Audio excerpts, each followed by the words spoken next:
She's dead on the floor. How? I have blood all over me, and there's a bloody knife on the bed, and I think I did it.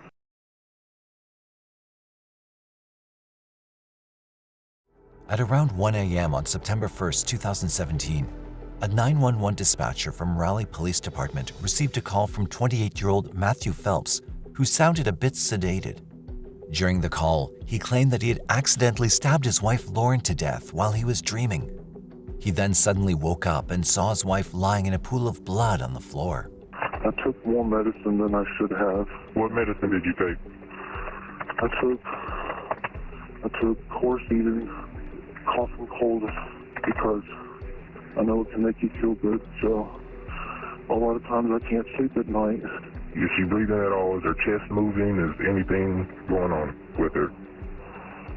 No. Okay, well, we're gonna at least... The blood is dried on me.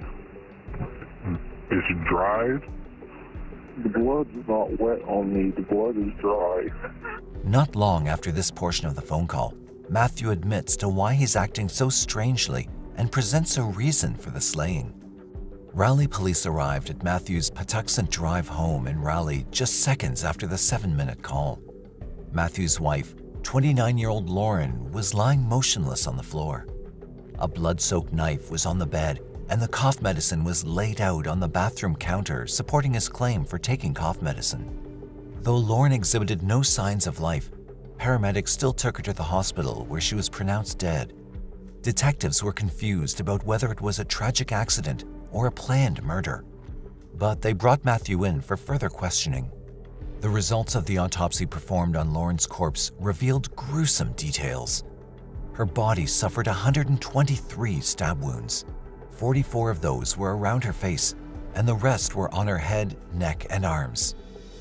Although there was no doubt about who was responsible for Lauren's death, detectives were torn between the theory of her demise being a tragic accident or a planned murder.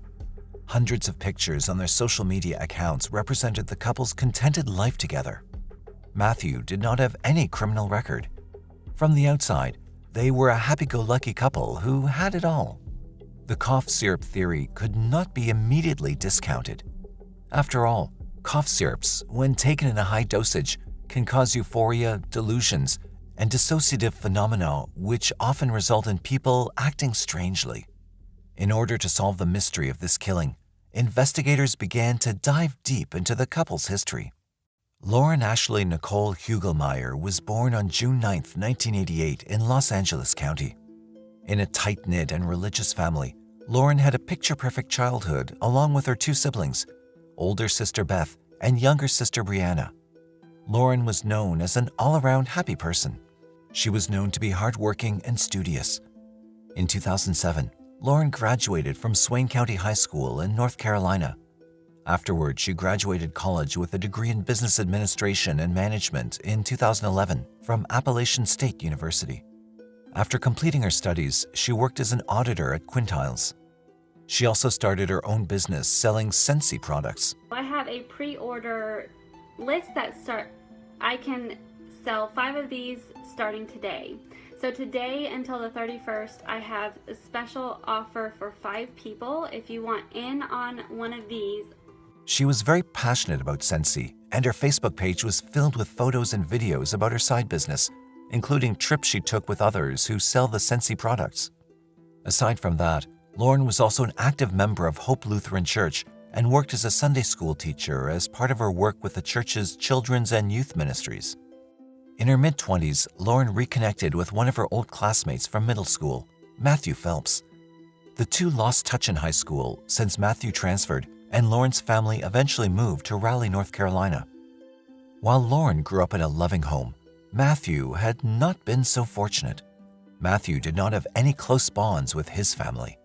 He was primarily raised by his grandparents because his parents neglected their responsibilities. His parents separated after his birth. While his biological father was entirely absent from his life, his mother was also rarely around. His mother remarried a few times, but Matthew never formed a father and son type bond with any of his stepfathers. His grandparents tried their best to provide him with love and care, but there was not enough to fill the vacant place in his heart. This dynamic may have been what caused him to start acting out from an early age. Whether his living conditions affected his mind or not, Matthew started hanging out with the wrong crowd and began abusing drugs and alcohol in his high school years. Matthew and his friends were known to have often consumed quercetin, the same medicine that he was now claiming to have taken before attacking his wife. High amounts of quercetin cause a high, which Matthew and his friends took advantage of. This addiction began to spiral out of control, and as a result, Matthew's grandparents were eventually forced to take Matthew out of public high school and put him in a private Christian academy to try to get his life back on the right track.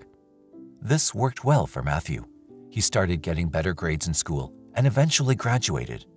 He then attended the Clear Creek Baptist Bible College in Pineville, Kentucky, and seemed to have significantly improved from his early high school years to eventually graduating college in 2011. It was Matthew who stumbled upon Lauren's photos and realized that they both knew each other. After hesitating for a bit, Matthew reached out to Lauren through Instagram. He liked every picture of Lauren that was ever posted.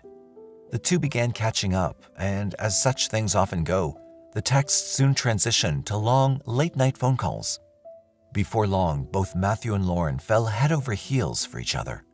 The two began a long-distance relationship since Matthew was still living in Kentucky at the time. Despite living hundreds of miles away from each other, the relationship between them began to progress very quickly. It did not take long before Matthew made the effort to visit Lauren in Raleigh. Eventually, he moved back to North Carolina to be with her. Being so close to her family, Lauren was excited to introduce Matthew to everyone.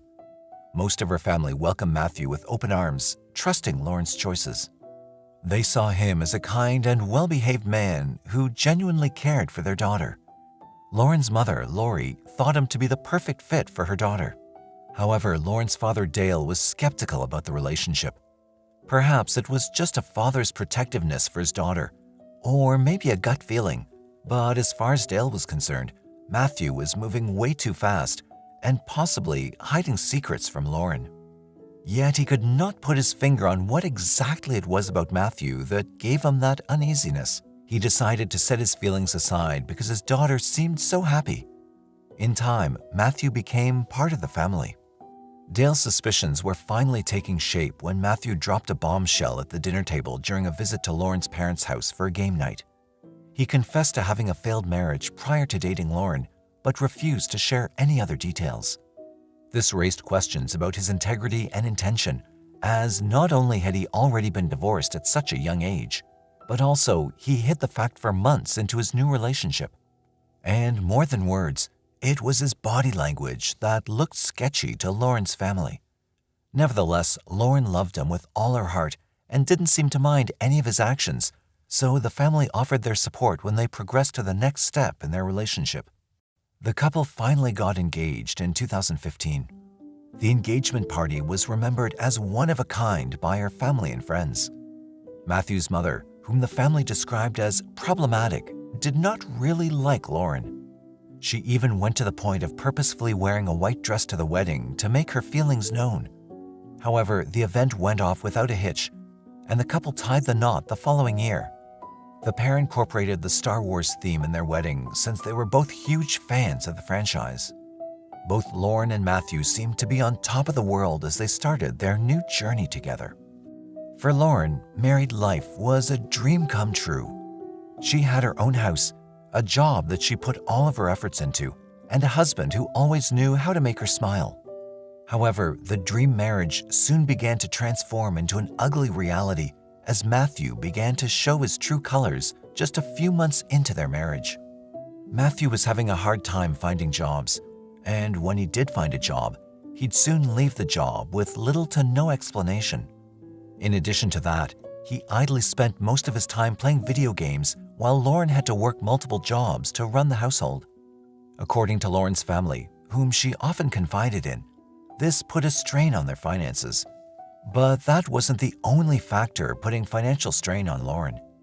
Matthew was overspending on fancy electronic gadgets and gaming equipment, while Lauren was focusing on tightening their purse strings. He spent $1,200 on iTunes and Xbox subscriptions for his video gaming. He'd even go to the extent of stealing money out of Lauren's purse if she ever refused to pay for his frivolous lifestyle. Lauren had approximately $10,000 in her bank account before getting married to Matthew, but by the time of her death, it had dwindled to only $1,000. There were other problems in the relationship besides just Matthew's spending habits. While visiting Matthew's family home with them 6 months after the couple got married, not only did his mother give Lauren the cold shoulder, but she and Matthew fought the whole time. She felt like an outcast in their home. Naturally, the reasons behind most of the fights were in regard to Matthew's money-spending habits, which prevented them from pursuing things they wanted to do together. As mentioned earlier, the couple was a big fan of Star Wars, and they were trying to save money for a trip to Disney World. However, Matthew would spend whatever little was saved on his own selfish habits, never allowing the couple to get ahead. Additionally, Lauren was suspicious that Matthew had had an extramarital affair with their neighbor, whom Matthew regularly spent time with. There was an instance when Lauren was on the phone with her elder sister Beth while cooking dinner for Matthew. After coming back from work, he went out to hang out with the neighbor and left a text for Lauren stating that he was having way too much fun with the neighbor and that Lauren should have dinner without him. Although Matthew spent a lot of time with their neighbor, he was extremely possessive of Lauren. There were multiple fights regarding a man at their church who, Matthew thought, was hitting on Lauren. Matthew distrusted Lauren, which caused even more distance between them. Matthew justified his insecurities by recounting the story of how his ex-wife left him after meeting another man on a missionary trip. For obvious reasons, his justifications would not solve anything, as their relationship was on a downward spiral. Lauren had opened up to loved ones on multiple occasions about her desire to leave her controlling husband less than a year into their marriage. However, because of her religious beliefs, she was adamant about making the marriage work and tried to push divorce to the back of her mind as a last resort.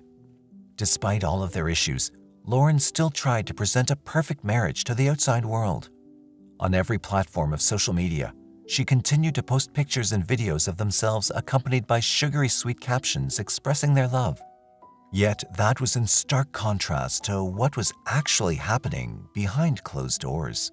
Eventually, Matthew decided to go back to college to become a pastor for their church in an attempt to keep their marriage afloat. However, Lauren was not significantly impressed with this effort.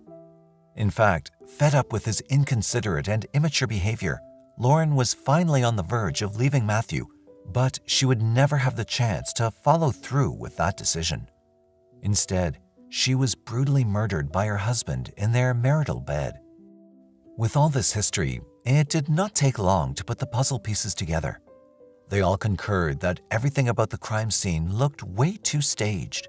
Not only were the knife and the cough syrup perfectly set out in certain positions, but Matthew had almost no blood on him aside from some on his shoes and a few drops on his shirt. This was not consistent with someone who had stabbed a person 123 times. It looked as though Matthew had attempted to clean himself up, which contradicts his claims of being in a delusional state. Luminol tests performed around their apartment showed that there were traces of blood everywhere, which had been cleaned up before authorities could see it. Investigators now recalled how Matthew would show no emotions when they arrived at the crime scene. Subsequently, Bayer, the maker of Coricidin, released a statement saying that there was no evidence to suggest that Coricidin is associated with violent behavior. Additionally, a medical report suggested that, at the time of the murder, his body contained a very low amount of the drug, and it was unlikely to have impacted his reasoning at all. However, Matthew opted to stick to his alibi about the cough syrup and did not change his story. So, investigators started digging deeper for more evidence. Upon delving further into Matthew's motives, the investigators found a journal where he wrote about all the troubles he was having with Lauren. He went on and on about his low esteem and insecurities in his relationship with Lauren. Despite Lauren's best efforts, Matthew never felt he fit in well with her family. The neighbor with whom Lauren had suspected Matthew of having an affair with told police that they were just friends and bonded over their struggles with anxiety and depression. She also shared that as they continued spending time together, Matthew began talking about more morbid subjects such as suicide and death. Perhaps he intended to get his hands on the licensed and concealed gun he knew she had in her home. Additionally, after gaining access to his phone, investigators discovered his concerning search history. He had searched for odd things, such as, "How loopy does quercetin make you?" or "Have other people been high from quercetin?" Looking solely at these Google searches, one could surmise that this murder was premeditated and he was already planning on using the cough medicine as a defense. However, this circumstantial evidence was not enough to build a solid case against him. Yet soon another discovery came to light. Matthew had a secret Instagram account, @Marty_radical, where he posted dark images from the movie American Psycho and pictures of him dressed as Patrick Bateman, the lead character of the movie. Apparently, Matthew was obsessed with serial killers and expressed to a friend that he was curious about what it would feel like to kill someone. Right before he murdered Lauren, he posted an Instagram photo with a caption saying, "Everyone thinks I'm a serial killer. #FoundAnAngelToKill." The account contained numerous posts that discussed the devil and demons. Finally, it was time to bring the matter to trial. Prosecutors were confident that they had enough evidence to implicate Matthew in his wife's intentional murder. However, Matthew's defense argued in court that this wasn't in Matthew's character and that he was in an unstable and depressed mental state when the murder occurred. With everybody so that we can all together get to the bottom of this really significant tragedy. To support the claim, they presented a few letters from Matt's co-workers to the judge, insisting that this was not in Matthew's character. The prosecution brought Matthew's ex-wife to the stand. Contradicting Matthew's previous claims of her cheating on him, she revealed that it was Matthew who cheated on her multiple times throughout their marriage. Like Lauren, she seemed to have similar issues in her marriage to Matthew. These included Matthew not working, spending way too much money, and not contributing anything to their dreams together, which ended up causing the separation. Matthew ultimately accepted a plea deal and pleaded guilty to first-degree murder to avoid the death penalty he was initially facing.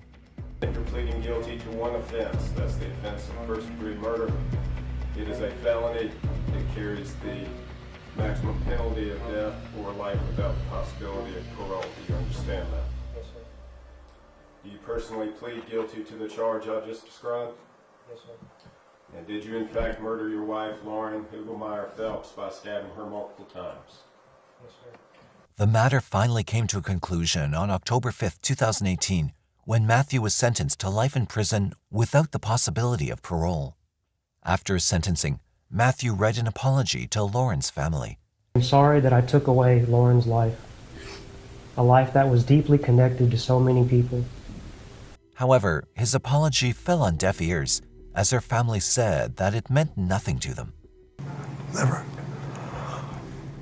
I'll take him to my grave, and I'll still hate him. There's no way. No man can do that to any human being.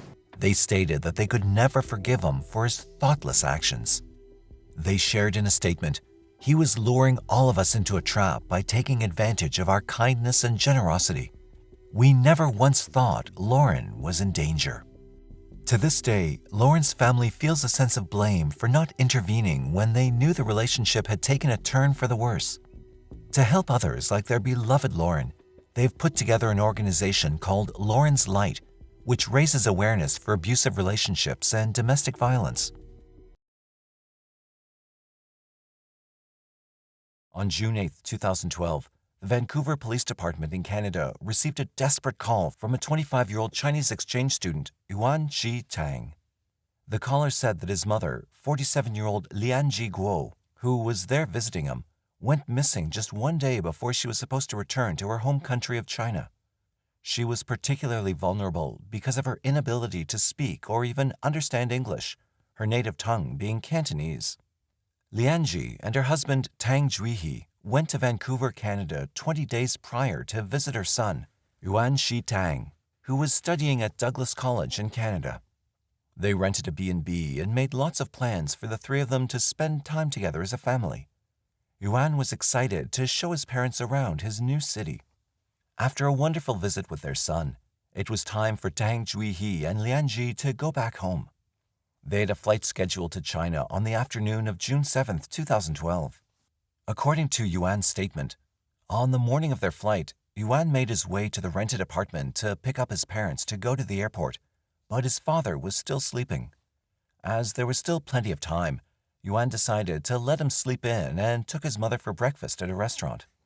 After breakfast, they returned to the B&B, where he began loading all of their luggage into his car. He could see his mother watching him from the window as he was loading the luggage. He stated he then went to a nearby mall to make a purchase. But shockingly, when he returned, his mother was nowhere to be found. Yuan woke his father up to inquire about his mother's whereabouts. Initially, they weren't all that concerned. They assumed that Luanji had just stepped outside for a minute and couldn't have been very far.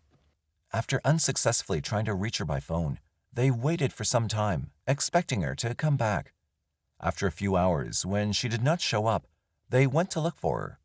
They searched around the city for quite some time with no luck. Since the flight was for that afternoon, Yuan and his father headed to the airport, thinking she may have caught a cab there. Unfortunately, she wasn't there either. As the airport announced the boarding of their flight, Tang Juihe was torn between going back home and searching for his wife. However, Yuan reassured him that it must have been a simple mix-up and that he'd be thoroughly searching for her and send her home once she was found. Tang Juihe returned home after a 13-hour flight filled with confusion and anxiety. His wife's seat beside him remained empty. Unable to find his mother, Yuan called the police the following morning. An investigation was launched immediately in an attempt to find Lianji. When they reached the scene, they did not find anything suspicious. However, police speculated that Lianji was trying to illegally stay in Canada and did not want to return home. However, this theory was filled with holes. Yuan's family ran a very successful furniture transport business, making them very well off. They had customers across the world, including the US, Europe, and Southeast Asia. While Tang Juihe visited his son often during business trips, Lianji was visiting Vancouver for the first time. She had no history of any addiction, mental instability, affairs, or known enemies. There was really no reason for her to want to illegally stay in Canada. This theory was eventually thrown out when Lianji's belongings, including her money, passport, and handbag, were discovered in Yuan's car.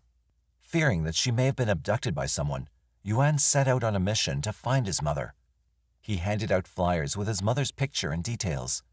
He also gave interviews and held press conferences to spread awareness about his mother's disappearance in hopes of getting significant information. His father soon returned to Vancouver to assist in the investigation and search for his wife. The public, especially the Chinese community, was moved by the story of the father and son who were desperate to find their loved one. Many locals volunteered in the search efforts. Meanwhile, the police continued their investigation, but for days, the search yielded no results. There were no ransom calls, which weakened the theory of kidnapping. At this point, when several days had passed with no new leads, cops were considering a much more sinister outcome. As a last resort, police began to look at this case from a different angle. They started looking closely at the family members. As they dug deeper, a strange piece of information caught their attention. Oddly, Yuan had rented an apartment in the same B&B in which his parents were staying, but failed to ever mention this to authorities. All this time, police believed Yuan was living in his own apartment and came to visit with his parents from time to time during their stay. Now it looked as though he was staying just next door to them the entire time. When police questioned Yuan regarding this, he simply said, "You didn't ask me, I didn't say." Upon further questioning as to why he rented a room in the B&B when he already had a rented apartment nearby, he justified it by saying he intended to spend as much time as possible with his parents. Although this bit of information did not prove that Yuan had anything to do with his mother's disappearance, his nonchalant attitude was enough to raise suspicion. Investigators also noticed that Yuan was also trying to downplay his English-speaking skills, avoiding some questions along the way, which also seemed strange considering his 6 years of study in Canada. At this time, investigators started to look at Yuan as a person of interest. There was another anomaly in his story. He first told the police that his mother was alone and went missing from the B&B, but later changed his story and said they went to have breakfast and from there she went missing. He again changed his story later and said she was in his apartment and disappeared from there. Shocked by Yuan's lies, Tang Juihe asked him why he would do such a thing. Yuan told him that he did this to save his landlord from legal trouble, since his landlord illegally divided the rent and had done him a favor by not calling the cops into his apartment. Though the excuse sounded lame, Tang Juihe wanted to put all his efforts into finding his wife instead of arguing with his son. But police started digging deeper for clues. They interrogated the tenants in the B&B in Richmond, Vancouver, and they all said that the family got along really well. They hit a dead end, unable to gather any evidence. 2 weeks later, in a press conference, Tang Juihe and Yuan said that although they could not rule out the possibility that something bad had happened, they were hopeful that Lian Ji was safe and sound and would be reunited with them soon. At that point, investigators were leaning toward homicide rather than a disappearance. With hopes of finding remains or any evidence, they beefed up their manpower and began sweeping the nearby wooded areas, but to no avail. Despite all efforts, there was practically no progress in the case. As the business back in China was falling apart, Tang Juihe had no option but to return home. Once again, he was relying on his son to keep the search for his mother alive, which Yuan promised him he would do, before persuading his father to go back. On July 20, 2012, Lian Ji's case was formally handed over to Canada's Integrated Homicide Investigation Unit. Detectives from IHIU believed from the start that Lian Ji's family members were involved in her disappearance and possible homicide. However, they were unsure whether it was Tang Juihe or Yuan Ji Tang who was the culprit. Looking at the inconsistencies in Yuan's statements, IHIU detectives zeroed in on him. When they went to search the B&B, they found traces of blood on the ceiling, walls, closet, and nightstand in the room that Yuan was previously staying in. They also found a massive spot of dried blood on the bed. The blood was taken into the lab for testing, but couldn't be determined who it belonged to. As the blood evidence alone wasn't enough, Yuan couldn't be apprehended.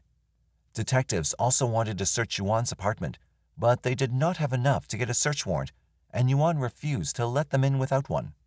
July 20, 2012 marked 1.5 months from Lian Ji's disappearance. On the same day, police received a call regarding the finding of a suitcase containing human remains on the beach near Harwood Island, a 6-hour drive from Vancouver. When cops reached the scene, they discovered the corpse of a middle-aged Asian woman. Looking at her clothes, police immediately thought of the missing Lian Ji Guo. An autopsy later confirmed this. The results suggested that she died from multiple blows to her head. In her spine, 5 steel nails marked with Chinese words were found, which was consistent with the characteristics of Lian Ji, as she had spinal surgery recently. When genetic tests were performed, the corpse was officially identified as 47-year-old Lian Ji Guo. Unfortunately, there was no surveillance cameras in the areas where her body was found, and therefore no way to know who left the suitcase on the beach. Meanwhile, RCMP took over the case and strategized to go undercover. They neither went public with the discovery nor did they inform Yuan. At the start of August 2012, an undercover female police officer of Chinese descent contacted Yuan and said she had some information about his mother. The Cantonese-speaking officer met Yuan at a local Starbucks and informed him that she had found his mother's body inside a suitcase by the sea, but she hadn't informed the police. She was willing to get rid of it, if Yuan paid up. Although Yuan denied any connection to his mother's death and wanted to get away, the officer further insisted that she was going to give him 2 days to think about it. If not, she was going to the police. Yuan called her up that night to accede to her demands. In the next meeting, she introduced him to 2 more undercover cops who told him that getting rid of a body was easy enough for them, provided he gave them money. They claimed that one of their team members was dying from cancer and could be the fall guy if all the details of the murder were supplied to them. But Yuan had no money to give them, so he made a shocking proposal.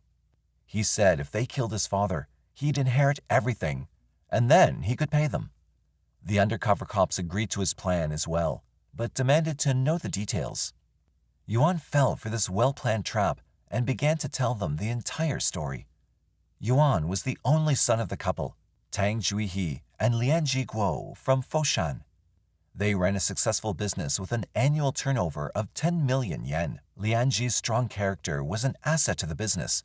However, she also had a need to control things, especially when it came to her son. She was what could be called a tiger mom. Every detail of Yuan's life, be it career planning or love life, was scrutinized by Lianji. She was responsible for Yuan's breakup with his high school sweetheart, as she had an ordinary family background. Lianji controlled the family's wealth, and she kept a tight rein on Yuan's pocket money. In 2006, then 19-year-old Yuan was sent to Canada by his parents against his will to pursue a higher education. He was to study hotel management at Douglas Community College so that he might build his own identity in Canada and extend the family business. Yuan felt lonely in a foreign country with no desire to pursue business and feeling oppressed by his mother's control. Yuan felt manipulated and coerced by their emotional abuse, and even his classmates complained about his mother. Yuan started lying to his parents, using various pretexts to obtain money, which he would spend on gambling or partying instead of studying for his degree. His grades were very poor and not suitable to pursue further education. To pay for his expenses, he worked part-time in the kitchen of a Chinese restaurant in Vancouver, despite having a student visa that did not allow him to work in Canada. He earned only $850 per month. Meanwhile, his family in China were completely unaware of his activities. In 2011, he returned to China to spend the holidays with his family. This time, he met a girl. In a very short time span, he proposed to her. His mother objected to the marriage and found a more suitable girl for him to marry, according to her standards. This upset him. After graduation, most of his classmates returned to China, and his circle of friends became smaller. He longed to return to China to reunite with his fiancée. He explained to his father that he felt imprisoned in Canada, but his father urged him to push further. His fiancée, meanwhile, became pregnant with what he believed was his child, but then underwent an abortion. This further pushed him toward the edge. In May of 2012, his parents visited him in Canada. He rented 2 B&B rooms in Richmond, one for himself and one for his parents. He explained that they could not stay at his place because it was a shared apartment. He also rented a car, claiming that he bought it. He showed his parents around Vancouver, but even then, tensions between them were building. He wanted to be free of them, free to do as he pleased with his life. At some point, Yuan found a hammer in the B&B toolbox and stashed it inside his backpack. On the morning of June 7th, upon realizing that his father had not yet woken up, Yuan spread some coins on his bed and called his mother to his room on the pretext of helping him clean it up. When Lianji knelt to clean it, he hit her on the head with the hammer. When she started struggling, he covered her head with a sheet and struck twice more to ensure she was dead. After killing his mother, his mind raced. He wondered whether he should kill his father too.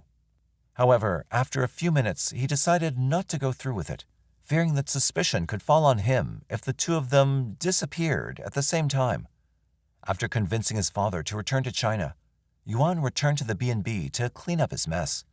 After getting rid of the evidence, it was time for Yuan to get into the role of the good son.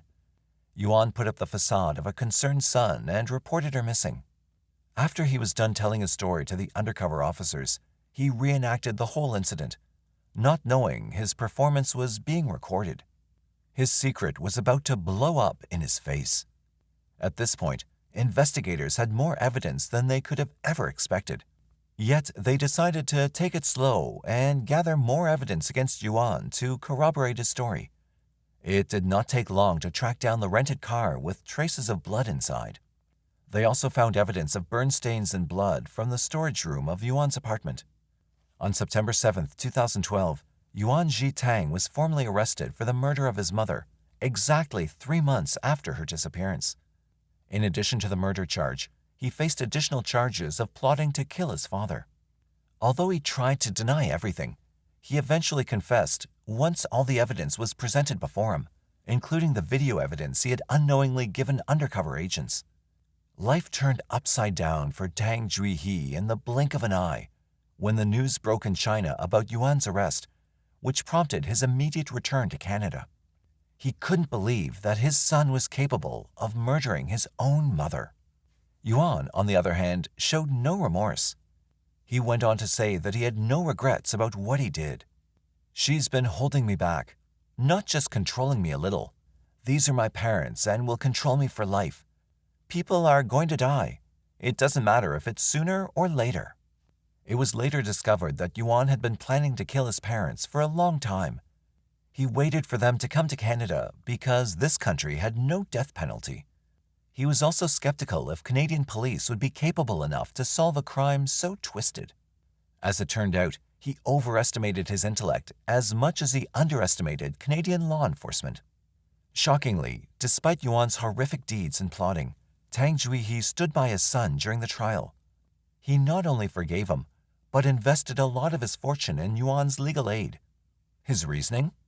He already lost his wife and couldn't afford to lose his only son, too, despite all of his wrongdoings. In one of many jail visits with Yuan, he stated, "No matter how wrong you are, I will forgive you. Your mother is gone. If you die, I don't want to live." Somehow, Tang Juihe was certain that his wife would understand his reasoning while watching over them from heaven. In court, while testifying as a prosecution witness, he begged for leniency for his son, saying that Yuan was a good man before their strict parenting ruined everything. However, the court seemed to differ as they found him guilty after a lengthy trial. Finally, on February 2, 2015, the Supreme Court of Canada handed down the sentence of life in prison to Yuan Shi Tang for the second-degree murder of his mother and attempted murder of his father, with parole eligibility after 17 years. This complex case of control and betrayal remains one of the most controversial and disheartening in recent Canadian history. In the end, the culprit faced justice, but a family was forever destroyed. Born on July 4, 1980 in Erkelenz, Germany, Nicole was raised by her mother, Angelika Tegermeier. Nicole was allegedly the product of an extramarital affair. A year after her birth, a paternity test proved that a married man from the same village was her biological father. Nicole never shared a relationship with her father, though. A few months later, Angelika met musician Ad van der Herk. 2 years after meeting, they married and moved to Eindhoven in the Netherlands. Together, Angelika and Ad raised Nicole and his son Andy from another marriage. It was a well-blended family, but the marriage would not last long. Nicole's mother, Angelika, suffered from severe mental health issues. She often isolated herself from her family and suffered from bouts of depression. Angelika and Ad divorced in 1989 when Nicole was 8 years old. Ad, however, filed for primary custody of Nicole, citing that Angelika would be unfit to raise their daughter. He was awarded full custody and raised both Andy and Nicole. However, being a musician meant Ad traveled frequently, and Nicole and Andy lived primarily with Ad's mother, their grandmother. Due to Angelika's mental health issues, she and Nicole did not share a mother-daughter relationship in the traditional sense. After a while, Nicole's dad met another woman, a fellow musician named Jolanda van der Weyden. She seemed to get along pretty well with the family, and soon Jolanda and Ad married. Both being musicians, Jolanda and Ad were often still on the road touring, leaving both Andy and Nicole to be raised by their grandmother in Eindhoven. Nicole was very close to her grandmother and did not mind this. Tragedy, though, followed Nicole. After Ad's remarriage, Angelika, who still loved him, fell into a depression despite the help she'd been receiving. In April 1995, Angelika committed suicide when Nicole was around 14 years old. Nicole was devastated by the news. She'd lost the chance to repair her relationship with her mother. However, her family and friends stepped in and did not allow Nicole to fall into a depressive spell that could see her spiraling dangerously out of control like her mother. Ad spent as much time comforting Nicole as he could. Her friends, too, stepped in and became the support group she needed. She eventually put her mind to focus and got herself a job at a nearby bakery in Woenstel. Keeping herself busy kept her mind away from intrusive thoughts.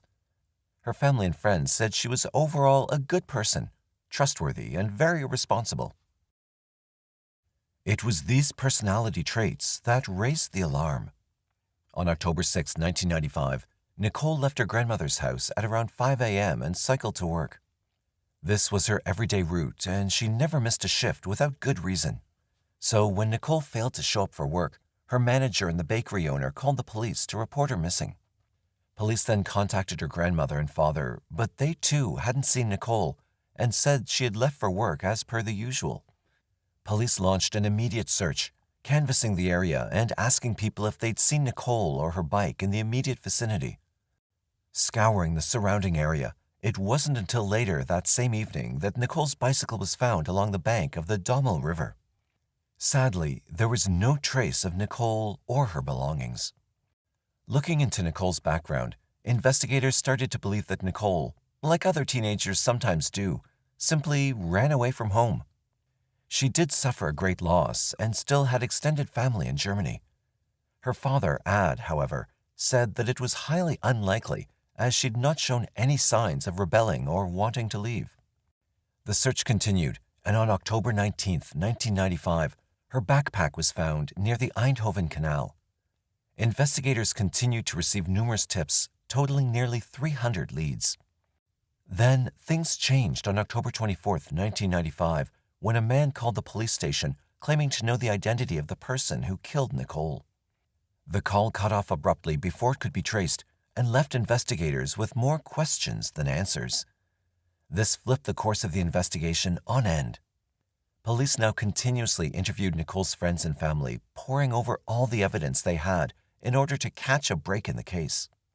Nicole's stepmother, Yolanda, allegedly contacted psychics as the frustration of Nicole's disappearance weighed on everyone involved. They were told to concentrate on 2 canals. Using search and rescue police dogs, investigators conducted a thorough walkthrough of the alleged areas Nicole may have possibly gone to, but there was just no trace of her. All this changed on November 22, 1995. A hiker who was passing by the woods between the towns of Mierlo and Lierop discovered human remains. He ran to the nearby town and informed local authorities of his discovery. The police arrived on the scene and already suspected who the remains belonged to. After forensic testing, the remains were identified as Nicole Vandenherk, ending the search in tragedy. An autopsy revealed that Nicole had suffered 2 fractures to the jaw and injuries to her head and fingers. She had also been raped and was stabbed by a small knife that broke her rib and ultimately caused her death due to internal bleeding. Her family was devastated even more so when they were told that there was no evidence to help identify her killer. Nicole's funeral was held on November 28, 1995, and was attended by over 1,000 mourners who wanted to pay their last respects to the beautiful blonde teen. This was only the beginning of a long journey to justice.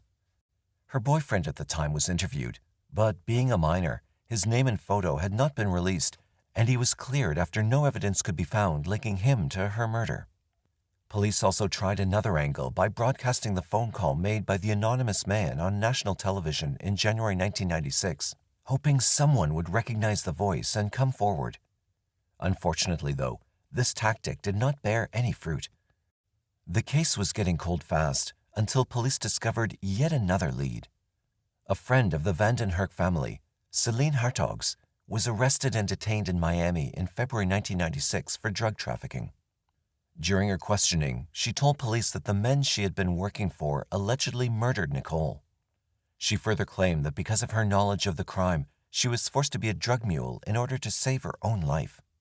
Initially, Ad himself believed the girl and supported her claims, but over time, her stories became a bit more whimsical. Police questioned her further and were soon able to whittle away at the lies and discovered her story was flawed. She had just been trying to shave off prison time from her own sentence. Ad also distanced himself from the story and continued to search for answers in Nicole's death. Police pulled out all the stops and brought both Ad and Andy in for questioning between May and June 1996 regarding Nicole's murder. It was a small town, and people were shocked when police began looking into family members as possible persons of interest. They had been a close family, and the locals didn't believe either man could be responsible. Following hours of interrogations, both Ad and Andy were cleared and released after investigators could find no evidence linking them back to Nicole's murder. Despite the steadily growing reward being offered for information regarding Nicole's murder, no relevant leads came through. Slowly, the case grew colder, and the number of investigators working on it dwindled. In 2004, another team of cold case detectives took a crack at the investigation, but once again, none of their leads panned out. Nicole's death remained unsolved, gathering cobwebs as the years went by without any new information. The years passed, and things did not get any easier for the family. Nicole's death particularly affected Andy, who was just 5 years older and shared a close bond with his stepsister. Having lost both Angelica and Nicole in such tragic ways, Andy developed psychological problems. He turned to alcohol and often fought against depression. He'd also been distancing himself from his family since Nicole's murder and eventually relocated to England away from the reminder and the memories of Nicole and the tragedy they suffered. Ad remained in the Netherlands, putting focus into his music career and praying for a miracle that would lead to uncovering the truth behind Nicole's murder. Eventually, though, Ad and Yolanda too split up and went their separate ways. Ad moved to Spain, but kept in contact with Andy through phone calls. However, they were emotionally drained after Nicole's untimely demise, and their relationship became strained over time as well. Andy's strange behavior came to a heated end on March 8, 2011. On Facebook, he posted, "I will be arrested today for the murder of my sister. I confessed, and I will get in contact soon." In mere moments, his comment was shared over 1,000 times. He was immediately arrested by British police and once again made a similar confession while in custody. This confession led to Andy being extradited back to the Netherlands to stand trial for the murder of Nicole. Once back in the Netherlands, Andy was detained in jail and not allowed contact with anyone, including his family. It created a major twist in the case, but the only problem was that there was no evidence apart from the Facebook confession. Police interviewed Ad about his son's confession. Surprisingly, Ad didn't believe Andy was telling the truth. He believed that Andy was just seeking some time in the spotlight after the attention generated by Nicole's case. Yolanda, too, was interviewed following this major twist, but didn't have much to offer in the way of evidence. She said that there had to be an ulterior motive for Andy's vicious crime. Yolanda did not believe that Andy could have done something like this with no apparent reason, but had no idea what the reason could possibly be. But this was only the first shocking statement made by Andy. Soon after he was released due to insufficient evidence, Andy made another damning accusation. He told police that he did not, in fact, kill his sister, but needed to reignite the focus on her case after so many years. That's when he dropped another bombshell. He told police that he'd been keeping a secret that was eating away at him from inside. He knew who killed Nicole. His father, Ad. Andy went on to make serious allegations against Ad, claiming that he'd raped Nicole and she'd become pregnant. In order to cover up his crimes, Ad, Andy claimed, then killed her to keep it a secret. Dumbfounded by Andy's accusations, Ad said he could not believe that Andy would think he was responsible for Nicole's murder. Andy said that he loved Nicole as if she were his own daughter and never wished any harm upon her. These accusations, added to the fact that both Ad and Andy were, at one point in the investigation, persons of interest, led authorities to exhume Nicole's body to conduct further DNA testing. On September 9, 2011, Nicole's body was exhumed and sent off to the Netherlands Forensic Institute. The whiplash created by Andy's confessions put added scrutiny on investigators to leave no stone unturned until they got to the bottom of the case. During the examination, 3 different DNA profiles were compiled from a single trace of sperm. The case was therefore reopened at the end of 2012, with scientists turning to forensic specialists from New Zealand.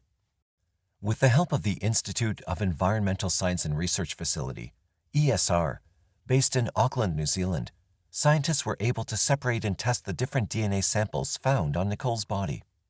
Afterwards, a mathematical and statistical approach was used to determine a true positive match based on which DNA profile appeared more prominently over the other. The 3 DNA samples were identified as male, and now it was up to Dutch investigators to go back and test the results against those of the suspects, which included Ad and Andy. One of the samples belonged to Nicole's then-boyfriend, who was ruled out due to his solid alibi from previous interviews. The second profile was allegedly unknown. However, in some reports it was said to be Andy's. police never confirmed those reports. The third profile yielded some interesting results. On January 14, 2014, 46-year-old Jos de G was arrested at his home in Helmond, a city in Eindhoven. Finding his DNA on Nicole could have meant anything, but police were not giving up so easily. After a lengthy interrogation, investigators learned from de G that on the day of Nicole's disappearance, he'd had an argument with a girlfriend before storming out of the house. Investigators placed the clues together and believed that de G may have seen Nicole on her way to work and, in that moment of anger, unleashed his frustration on the young woman. These may have just been a theory, but de G did have a history. De G was previously convicted of 3 sexually motivated crimes. This first incident involved a 20-year-old woman who was violently raped after de G grabbed her off her bicycle and took her to a remote area to carry out the crime. This scenario was similar to Nicole's in every way, apart from the stabbing. The second 2 incidents involved an ex-girlfriend whom he'd sexually abused in her own home. It was also noted that de G suffered from mental health problems and had been institutionalized and received psychiatric treatment. The discovery of the new suspect meant that Andy had been playing a very dangerous game. After de G's name was added to the investigation, Andy confessed that the entire Facebook post and accusations leveled against his father were a publicity stunt to reopen the investigation. Since Nicole's death, Andy had been developing a plan and making inquiries about DNA testing and exhumation. He had, over the years, approached police regarding what it would take to get the investigators to exhume and retest the DNA that he believed would be found on Nicole's body. For him, it was time to act as technological advancements had improved since her murder back in 1995. Destroying his own reputation was a risk he was willing to take if it meant justice for his sister, whom he loved so much. Andy knew he had to be convincing enough, given all the red tape behind exhumation policies, and had to give investigators a solid enough reason to retest the evidence. It was a gamble that paid off, and people started to call Andy a hero for taking such a risk. However, the shock of it all was not easily forgotten by his father Ad, and their relationship suffered some strain. But it had got the man they now believed killed their beloved Nicole to trial. The case first went to court in April 2014 and would begin another round of twists as it progressed. De G's lawyer disputed the DNA evidence, citing other DNA profiles were also gathered during the investigation from Nicole's exhumed body. He insisted that any of the other male profiles could belong to the killer. He further argued that Nicole and de G could have had a consensual sexual relationship. Nicole had other sexual partners and may have also been pregnant at the time of her death. The prosecution countered the allegations, stating that Nicole had been in the wrong place at the wrong time. De G, they said, had still been furious from a fight with his girlfriend when he'd come across Nicole. They did concede that there was no motive for killing Nicole other than her being a victim of opportunity in which de G could unleash all of his pent-up anger.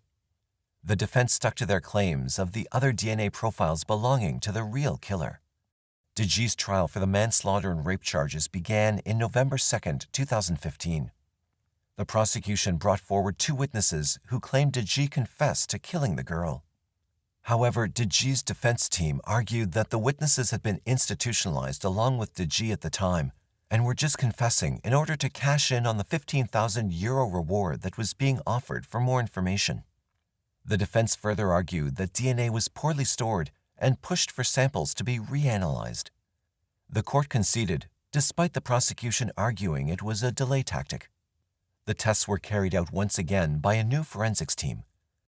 This delayed the trial to the next year, and in April 2016, the new forensics team presented the results confirming that the most likely suspect was, in fact, de G. On October 12, 2016, the trial resumed with all the new evidence in place. It was to be a very painful process for the family. The prosecution argued that de G be sentenced to 14 years in prison for the manslaughter and rape of Nicole, as the accused de G could not possibly have had a consensual relationship with Nicole given his background, stating that she would not have willingly developed a relationship with him. After much deliberation, and the fact that 2 DNA tests conducted by separate teams pointed to de G as the most probable suspect, On October 9, 2018, Deji's acquittal was overturned and he was sentenced to 12 years for the rape and manslaughter of Nicole. Following the conviction, life mostly returned to normal for the Van den Herk family. Both Andy and Ad were proven innocent through DNA results, allowing them to breathe a sigh of relief. Andy returned to England and tried to live out the rest of his days as normally as he could. In May 2022, though, there would be another dramatic end. Neighbors of Andy started to notice his absence and requested a welfare check by police. Upon arrival, police knocked, but with no response, they were forced to break down the door and enter his apartment. Greeted with a foul stench, police ventured into the bedroom and found Andy dead on his bed. Near his body were numerous bottles of alcohol and prescription drugs. It was later determined that Andy committed suicide when toxicology reports proved that the excess amounts of alcohol and drugs caused him to have a heart attack.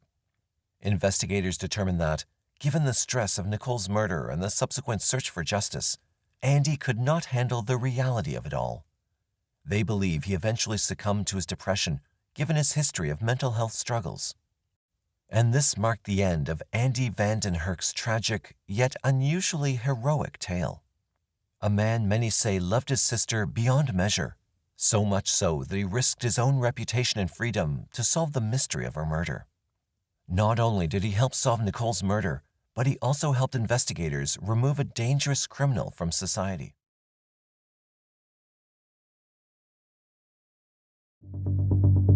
Arushi Talwar was born on the 24th of May, 1994, to her loving parents, Dr. Rajesh and Dr. Nupur Talwar.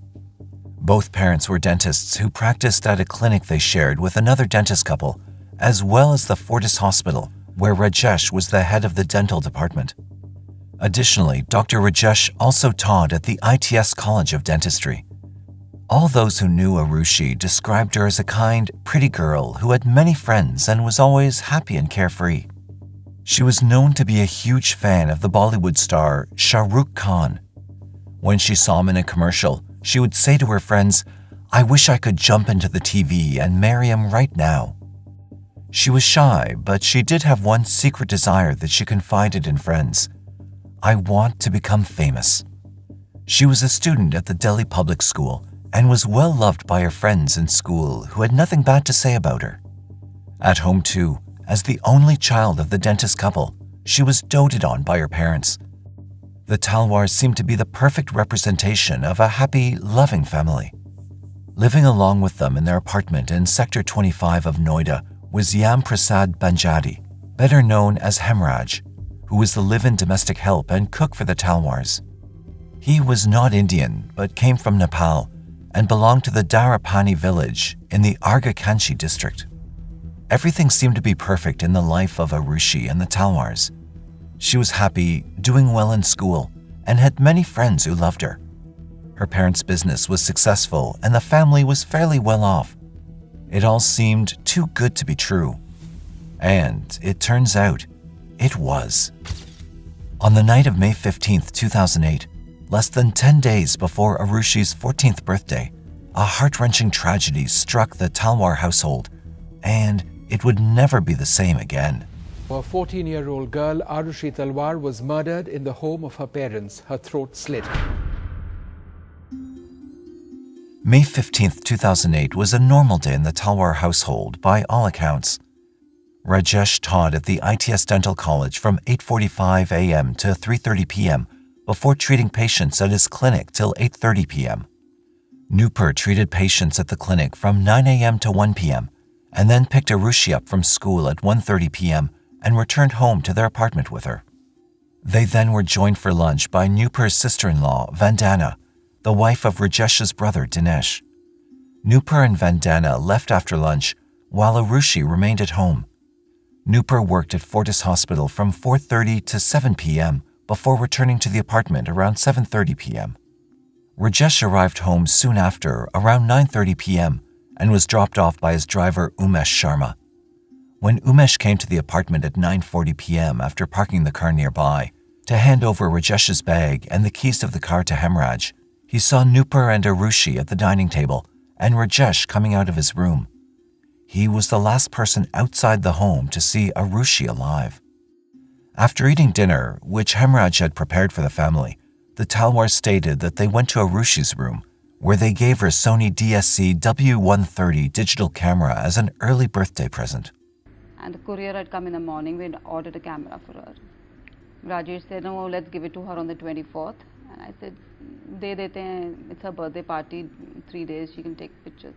The camera had arrived by courier earlier that day, and despite Rajesh wanting to wait for Arushi's birthday to give it to her, he was persuaded by Nupur to present it to her that night as an early birthday surprise. Arushi took several photographs of herself and her parents, the last one being recorded at 10:10 p.m. Afterward, her parents retired to their room for the night, while Arushi remained in her own room. Around 11 p.m., Rajesh asked Nupur to go turn on the Wi-Fi, and because the router was in Arushi's room, she had to enter it again. According to Nupur, when she did, Arushi was fine and was reading Chetan Bhagat's The 3 Mistakes of My Life. Nupur says she returned to her own room after switching off the router. Around this time, Rajesh answered a call on the landline which indicated the ringer was on. He then surfed some dentistry sites and his stock portfolio until 11:41 p.m., which was the last time his laptop showed internet usage. However, the last use of the internet router was at 12:08 a.m. At around midnight, Anmal, a friend of Arushi's, called her cell phone. When she didn't answer, he tried the house's landline, but again there was no answer, which was strange as Rajesh had used it only an hour ago when he answered his call. He then sent her a text message at around 12:30 a.m., but this never reached her phone. The exact events after this time remain unclear, and investigators are still unsure as to what exactly happened between 12 and 6 a.m. in the Talwar household. However, the events of the next morning have been very well documented. On the morning of May 16, 2008, the family's housemaid, Bharathi Mandal, rang the doorbell of the apartment at around 6 a.m. She had only been employed by the family for about 6 days, and usually Hemraj would open the door for her in the morning, as Nupur and Rajesh tended to sleep in a bit longer. However, this morning, no one opened the door, even when she rang the bell twice. Confused, she tried to push on the outermost door as it sometimes jammed shut, but it did not budge. When she rang the bell a third time, Nupur opened the innermost door.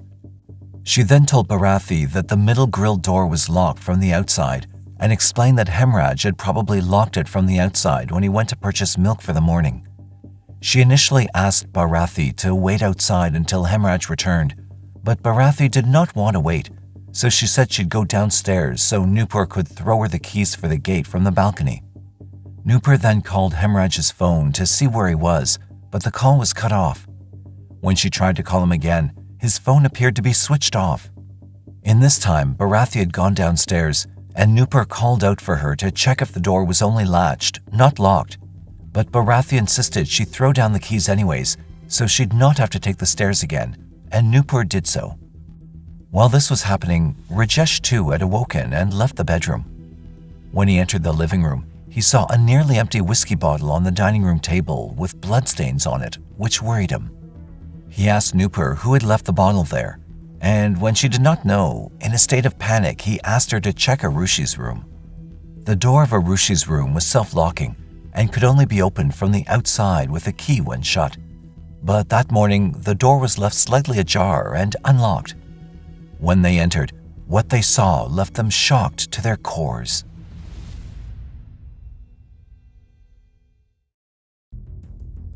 Arushi was lying on her bed with her throat slit. There was blood on the bed, walls, and floor. Her body had been covered with a white flannel blanket, and a school bag had been placed over her face to cover the injuries on it.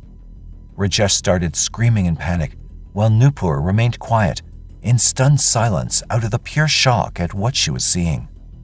Meanwhile, Bharathi returned to the outermost gate. She pushed it, and it opened without the key.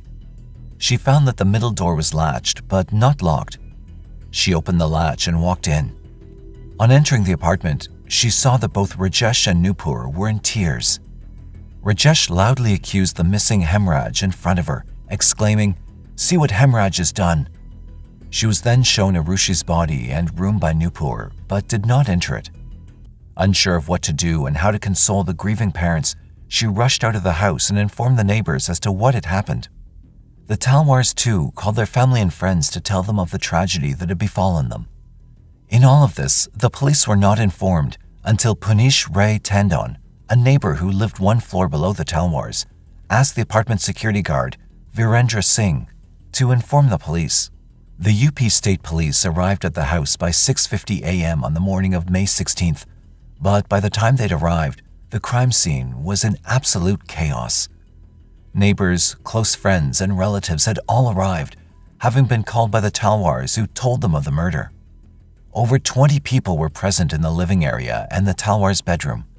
They had completely trampled upon the crime scene, destroying any and all traces of evidence that the police could have used in their investigation. Only Arushi's bedroom had been left vacant, and this is where the most evidence would be recovered from. The two officers who led the investigation that day were Investigating Officer Dadaram Nonaria and Superintendent of Police Mahesh Mishra. However, the state police made a crucial mistake. They failed to cordon off the crime scene and did not ask all of the additional people to leave immediately. Many people were still roaming in the apartment freely. Additionally, around 8 a.m., a large number of reporters and media persons arrived at the apartment, having heard about the murder that had taken place in the affluent neighborhood. In a shocking display of negligence, the police failed to keep even the media off the property, and they too were present in the apartment when the forensic team later arrived. According to the CBI team, 90% of the evidence at the crime scene was destroyed due to the state police's failure to follow proper procedure in securing it. The fact that this case remains unsolved even today can, in some part, be blamed on these actions. Arushi's room was where the forensic team was able to gather the most evidence, as this room had not been disturbed by the outsiders and press as much as the rest of the house. Arushi's body was found lying on the bed, covered with a white flannel blanket, and her own school bag had been used to cover her face. There was blood found on her pillow, the bed, the walls, the floor, and the bedroom door. However, no blood was found on the stuffed toys, the school bag, or the pink pillow that were all on her bed. All these items lay within range of the blood splatter area, but had no bloodstains on them, indicating they were placed on the bed after her murder, probably by her killer.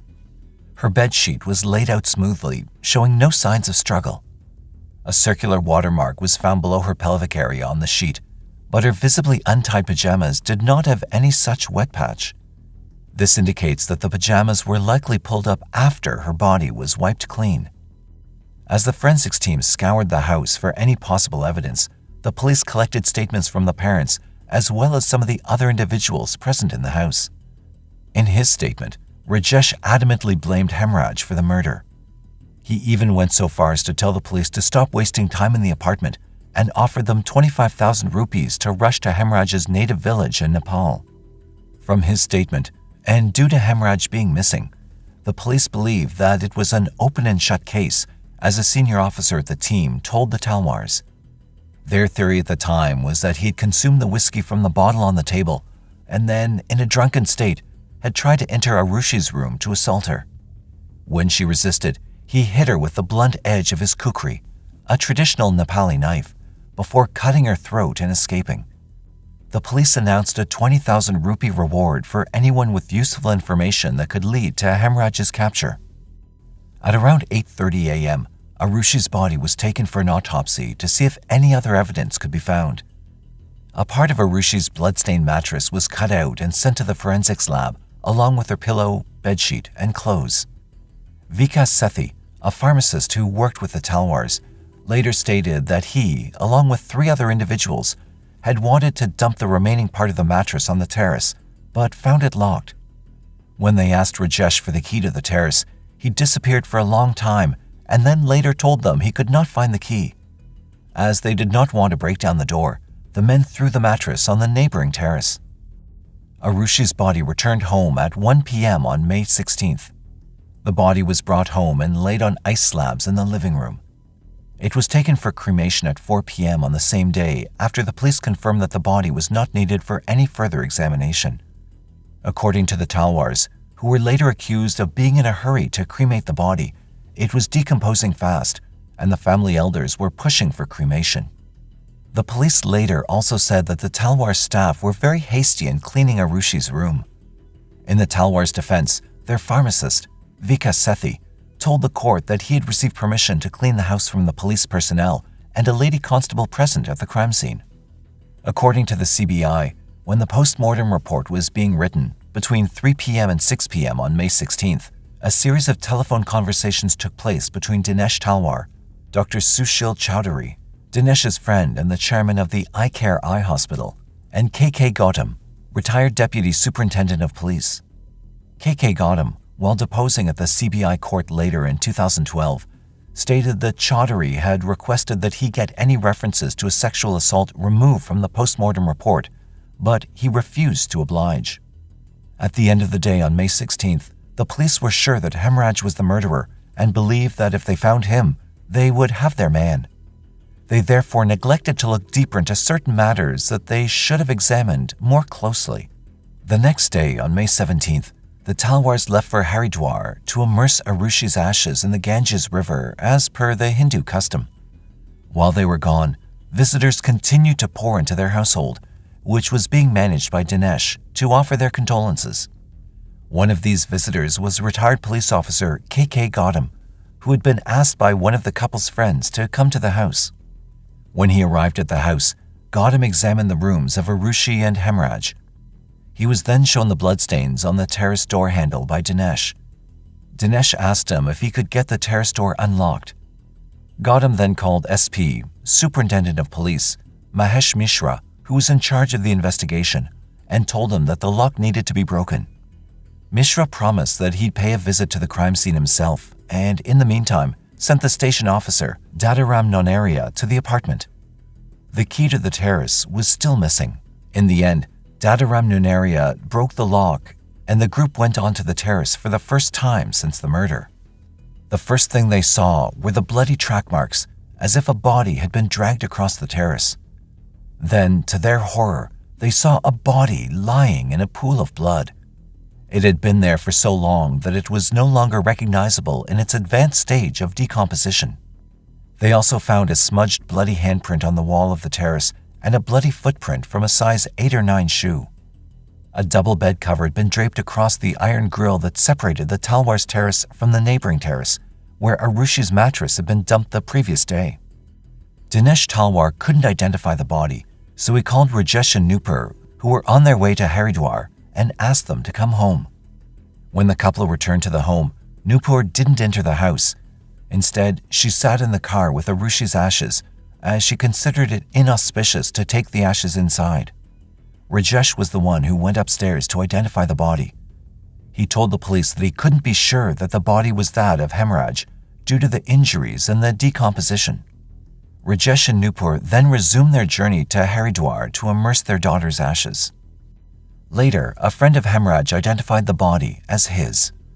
An autopsy of Hemraj's body was conducted that night by Dr. Naresh Raj. Not much information is available about Hemraj himself, except that he was from the Darapani village in the Agarakanchi district of Nepal and had been recommended to the Talwars by a friend of his. He regularly sent back money to his family in Nepal from his earnings. The discovery of Hemraj's body greatly embarrassed the police, as they had initially focused their attention solely on him as the murderer. The police were also criticized for other investigative blunders, such as not cordoning off the crime scene. The investigating officer, Dadaram Nonaria, was transferred on May 17th. The next day, Superintendent of Police Mahesh Mishra was also transferred.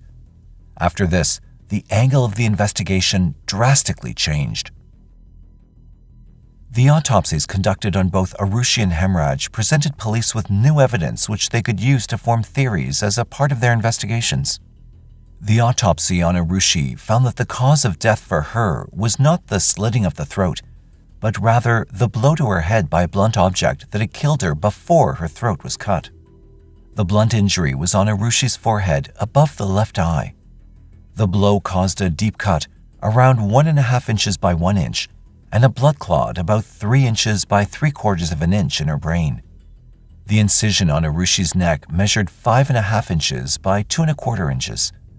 Her blood drained from the neck wounds, but there was no arterial spurting, which indicated that these wounds were inflicted on her after the blunt injuries had already stopped her heart.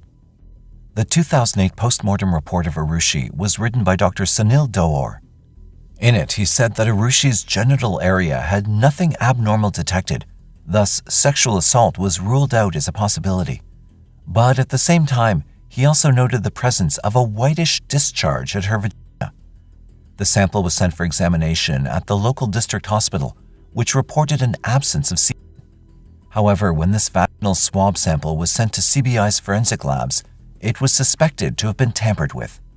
In a shocking discovery, it was discovered later that Arushi's vaginal swabs that were sent to be tested at the Center for DNA, Fingerprinting and Diagnostics in Hyderabad did not match her blood samples, which basically meant that the swabs did not belong to her.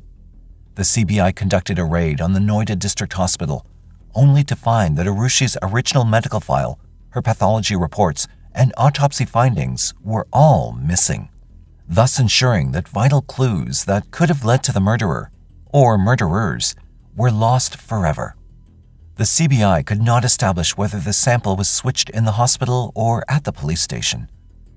Later, in 2012, Dr. Daur gave a different statement, saying that Arushi's privates were extraordinarily dilated, although they showed no signs of sexual assault. He also stated that her vaginal orifice was unduly large. The mouth of her cervix was visible, and the whitish discharge was only in the vagina, where it should have spread to the entire area. He said he did not mention these observations in his original report because they were subjective findings, and because the findings were nonspecific and were very strange. He added that the wide vaginal opening could only have formed if someone manipulated it while the rigor mortis was setting in. He therefore concluded that Arushi's private parts appeared to have been cleaned after she died. These findings, along with the alleged tampering of the samples, would appear as if someone wanted to erase evidence that could have pointed towards sexual assault. Unfortunately, the police were never able to determine whether this evidence was in fact legitimate or who had tampered with the samples. Hemraj's body provided much less evidence upon autopsy, mainly due to the state of decomposition. His body had been found almost 2 days after he'd been killed. However, from an analysis of the terrace and the rest of the apartment, police were able to determine that his blood was only present on the terrace. This indicated that he had been killed there. But even with that, the drag marks on the terrace were consistent with what would have been made by a body being dragged on a bedsheet, so again, the police could not be sure of this. Unlike Arushi's body, which was found with undigested food in her stomach, Hemraj had just 25 milliliters of liquid in his, indicating that he did not have dinner. This evidence was backed up by the fact that his dinner was found untouched in the kitchen on the morning of May 16th. The results of both autopsies stated that the time of death for both victims was between the hours of 12 a.m. and 6 a.m. on May 16th. Therefore, the fact that Hemraj's dinner was untouched was surprising, as usually he would have eaten before this time and had, indeed, served himself around 10:30 p.m. the previous night. Why had he not eaten when he regularly did? Amongst various other clues, one major thing that perplexed investigators was the doors and the keys. The door to Hemraj's room was locked from the inside. The keys to the main entrance were also found in his room. The duplicate set of keys was with Rajesh and Nupur in their bedroom. In this scenario, the only way the keys could have been found inside Hemraj's room after the mesh door was locked from the outside was if the keys were brought in through Hemraj's room and then the key was locked from the inside. Since Hemraj and Arushi were both murdered, this allowed for only 3 possibilities. 1. Either one or both of the Talwars were involved in the murder. 2. Either one or both of them allowed the murderer or murderers to exit and then collected the keys from them. Or 3. There was another set of keys that so far had not been mentioned by anyone related to the case. Another strange piece of evidence the police uncovered was when they went through Arushi's phone records. In the 2 weeks prior to her murder, her last recorded usage of her phone on each night was never earlier than 11:20 p.m. In fact, on most nights, her last recorded usage was well past midnight. However, on the night of her murder, she last used her phone at 9:10 p.m. Why did she not use it again on this particular night? Was she aware that something was going to happen? We can only speculate. The whiskey bottle that was found on the dining room table in the morning had been removed from a concealed bar that the Talwars had in the living area. The fact that the bar was hidden meant that whoever removed it knew the house well. The bottle was covered with bloodstains of both Arushi and Hemraj, but sadly, no fingerprints could be recovered from it. Otherwise, it could have been a key piece of evidence into the investigation. From the details mentioned up until now, it must already be clear just how complex and convoluted this case was.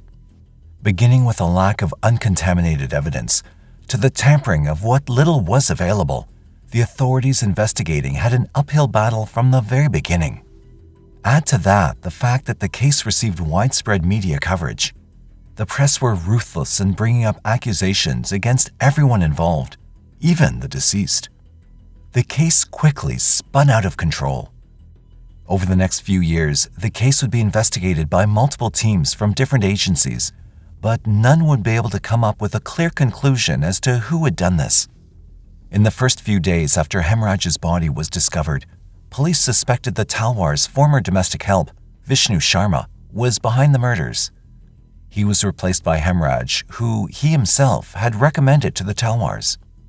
Police believed he'd killed him for taking his job, and Arushi may have been killed for being a witness. They named him as a suspect on May 19th and took him into custody, but lacked any tangible evidence to connect him to the murders. His alibi was established, and it was confirmed that he was in Nepal at the time the murders took place. He was released from police custody, and investigators were again at square one, scrambling for new leads.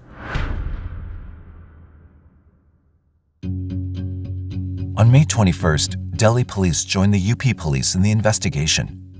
By this time, the police, as well as the media, had begun to suspect foul play on the parents' part for multiple reasons. This included the fact that Arushi's bedroom was right next to her parents', yet they claimed to have slept through the murders without hearing any noise. Another reason was that Arushi's room was generally locked from the inside, and the only key to it was by Nupur's bedside. Yet the morning after the murder, the key was in the living room, and they had no answer as to how it got there. Rajesh encouraging the police to pursue Hemraj before his body was discovered was thought to be a diversionary tactic by the police, and only increased their suspicions. The fact he ignored the police's request for the key to the terrace door only added to this. Arushi's body and the crime scene in her bedroom had been cleaned, with her stuffed toys being placed on her bed and her bag being placed over her head after she was killed. The police could not find any motive for an outsider to have done this. And finally, the phone calls Rajesh's brother Dinesh had made to try and remove all mentions of sexual assault from the autopsy report also raised suspicions. All of these reasons gave the police cause to suspect the Talwars, and they were about to be given one more that led them to arrest Rajesh. They were told by one of his employees that he was allegedly having an affair with Anita Durrani, the wife of the dentist couple that the Talwars shared their clinic with. Inspector General Gurdarshan Singh, who was leading the investigation at this time, speculated on scenarios that could have led to the murders. His theory was that Hemraj knew about the alleged affair and was blackmailing Rajesh. Rajesh took Hemraj to the terrace on the pretext of discussing the issue, but ended up killing him. Arushi was a witness to this act and also objected to her father's affair, and she was killed to ensure her silence. Another theory he floated at the time was that Arushi was aware of her father's affair and confided in Hemraj, and may have even entered a relationship with him. On the night of the murder, Rajesh had entered Arushi's room late at night, where he found Arushi and Hemraj in an objectionable, though not compromising position. Seeing this, he took Hemraj to the terrace and killed him, and then came back downstairs. He then drank the whiskey in the bottle found on the table, and then, in a drunken state, killed his daughter. On May 23rd, Rajesh and Nupur were taken to the police lines area, where they were separated. When Nupur was kept in a room with a female constable, Rajesh was arrested and taken to a local magistrate and subsequently to Dasna jail. Rajesh later claimed that the magistrate did not allow him to make any phone calls and police threatened him into signing a confession on the way to the jail. Since it was Friday, Rajesh could not apply for bail until Monday. He had to spend the weekend in jail. He later stated that the police again threatened him to sign the confession while he was in their custody. After this, public opinion began to turn against the Talwars. Many of their friends began to avoid them. The Fortis Hospital fired Rajesh from his position as head of the dental department. However, the members of the Indian Dental Association and former patients professed their belief in Rajesh's innocence. Additionally, Arushi's friends and relatives were enraged by the character assassination taking place against the Talwars, as well as the deceased Arushi. Their names were being dragged through the mud by the press, as well as by police authorities, who were making claims without any evidence. Renuka Chowdhury, the Minister for Women and Child Development, demanded the suspension of Inspector General Singh for the accusations he had made against Arushi without any proof. Singh was transferred a month later. On May 31st, the case was transferred to the Central Bureau of Investigation, CBI, per the request of the Talwars, who stated that the police were trying to frame them to cover up the fact that they'd botched the investigation. In June, the CBI started investigating the case under Joint Director Arun Kumar. The Talwars provided counter-arguments against the points that had led them to being suspects. They said that both rooms had the air conditioner on since it was a hot summer night, and the noise from these units was the reason they were able to sleep through the murders. Nupur stated she may have left the key to Arushi's room in the door when she went to turn on the Wi-Fi router the previous night, which could be how the murderer entered the room. Rajesh also stated that he urged the police to pursue Hemraj because, being missing, he was the obvious suspect. He also claimed to not remember the police asking him for the keys to the terrace door. Rajesh's brother denied asking KK Gautam to use his influence to change the post-mortem report. He claimed that CBI could not find any record of him making calls to the post-mortem house. Since the crime scene was compromised and evidence was lacking, the CBI turned to polygraph and brain mapping tests. Both Rajesh and Nupur took and passed 2 polygraphs and a brain mapping test. No evidence of deception on their part was found. Subjected to polygraph test twice. Again, in the first polygraph test remained inconclusive. There was no conclusion drawn. And in the second polygraph test, no deception has been found in her responses. Following this, the CBI began to look into other possible leads and suspects. In the next phase of the investigation, the CBI began to look at 3 individuals, all employed by the Talwars, and friends of Hemraj who could have been the killers. According to the Talwars, the claims about Rajesh's extramarital affair and an affair between Arushi and Hemraj were both planted by Krishna Tadarai, an assistant at the Talwars dental clinic. Rajesh stated that 2 days prior to the murders, he had scolded Tadarai for making an incorrect dental cast. This was supported by Anita Durrani. Rajesh's driver, Umesh Sharma, stated that he had heard Tadarai and Hemraj talking loudly in Nepali while in the car. When he inquired as to what they were talking about, Tadarai told him that he would deal with Rajesh. On June 7th, Tadarai was detained by the CBI. The CBI team searched his house where they found a blood-stained pillow cover and kukri knife. He then underwent a number of tests, including a polygraph test and a narco-analysis test. In a narco test, the subject is given narcotics which put them in a semi-conscious state in which their ability to lie is greatly hindered. However, these tests are not admissible as evidence in court as they're not always reliable. During his narco test, Tadarai spoke of a second murderer. Based on this, the CBI began investigating his friend Rajkumar, who was the domestic help for the Duranis, the couple that ran the clinic alongside the Talwars. Between June 23rd and 26th, Rajkumar was also subjected to a number of the same tests as Tadarai. He was then arrested on suspicion on June 27th. On June 30th, Vijay Mandal, another friend of Tadarai, was reported as a suspect in the media. Mandal was a driver and domestic help for Talwar's neighbor, Punish Tandon. Hemraj, Tadarai, and Rajkumar were all of Nepali origin and had been recruited through Vishnu, the ex-servant of the Talwars who was the initial suspect in the case. On July 9th, Rajkumar was put through a second narco-analysis test, and the next day the media reported that he had confessed to the murders. On July 11th, Vijay Mandal, who was already being investigated, was also arrested. That same day, lead investigator Arun Kumar gave a press conference in which he said the case was still unsolved, but it seemed like Tatarai, Rajkumar, and Mandal were the prime suspects based on the narco tests. However, the narco tests on their own were not enough for conviction, as there were many differences between the statements the men had given during their respective tests. Tatarai himself had given 3 different versions of the story. Based on the statements of the men, the CBI built this timeline of events. Hemraj had invited all 3 to his quarters that night, and the men arrived around midnight. The 4 men started drinking beer. Tatarai spoke of his humiliation by Rajesh Talwar and expressed his desire to take revenge. Arushi's door was surprisingly unlocked that night. But from this point, each statement was different in what they said had happened. Here's what the men said. In Rajkumar's version, Arushi threatened to expose what the suspect said about her father, so Tatarai took out his kukri and killed her. Then, when the suspects planned to flee, Hemraj got cold feet and threatened to expose them. Tatarai and Rajkumar then dragged Hemraj to the terrace and killed him. After they destroyed the mobile phones of Arushi and Hemraj.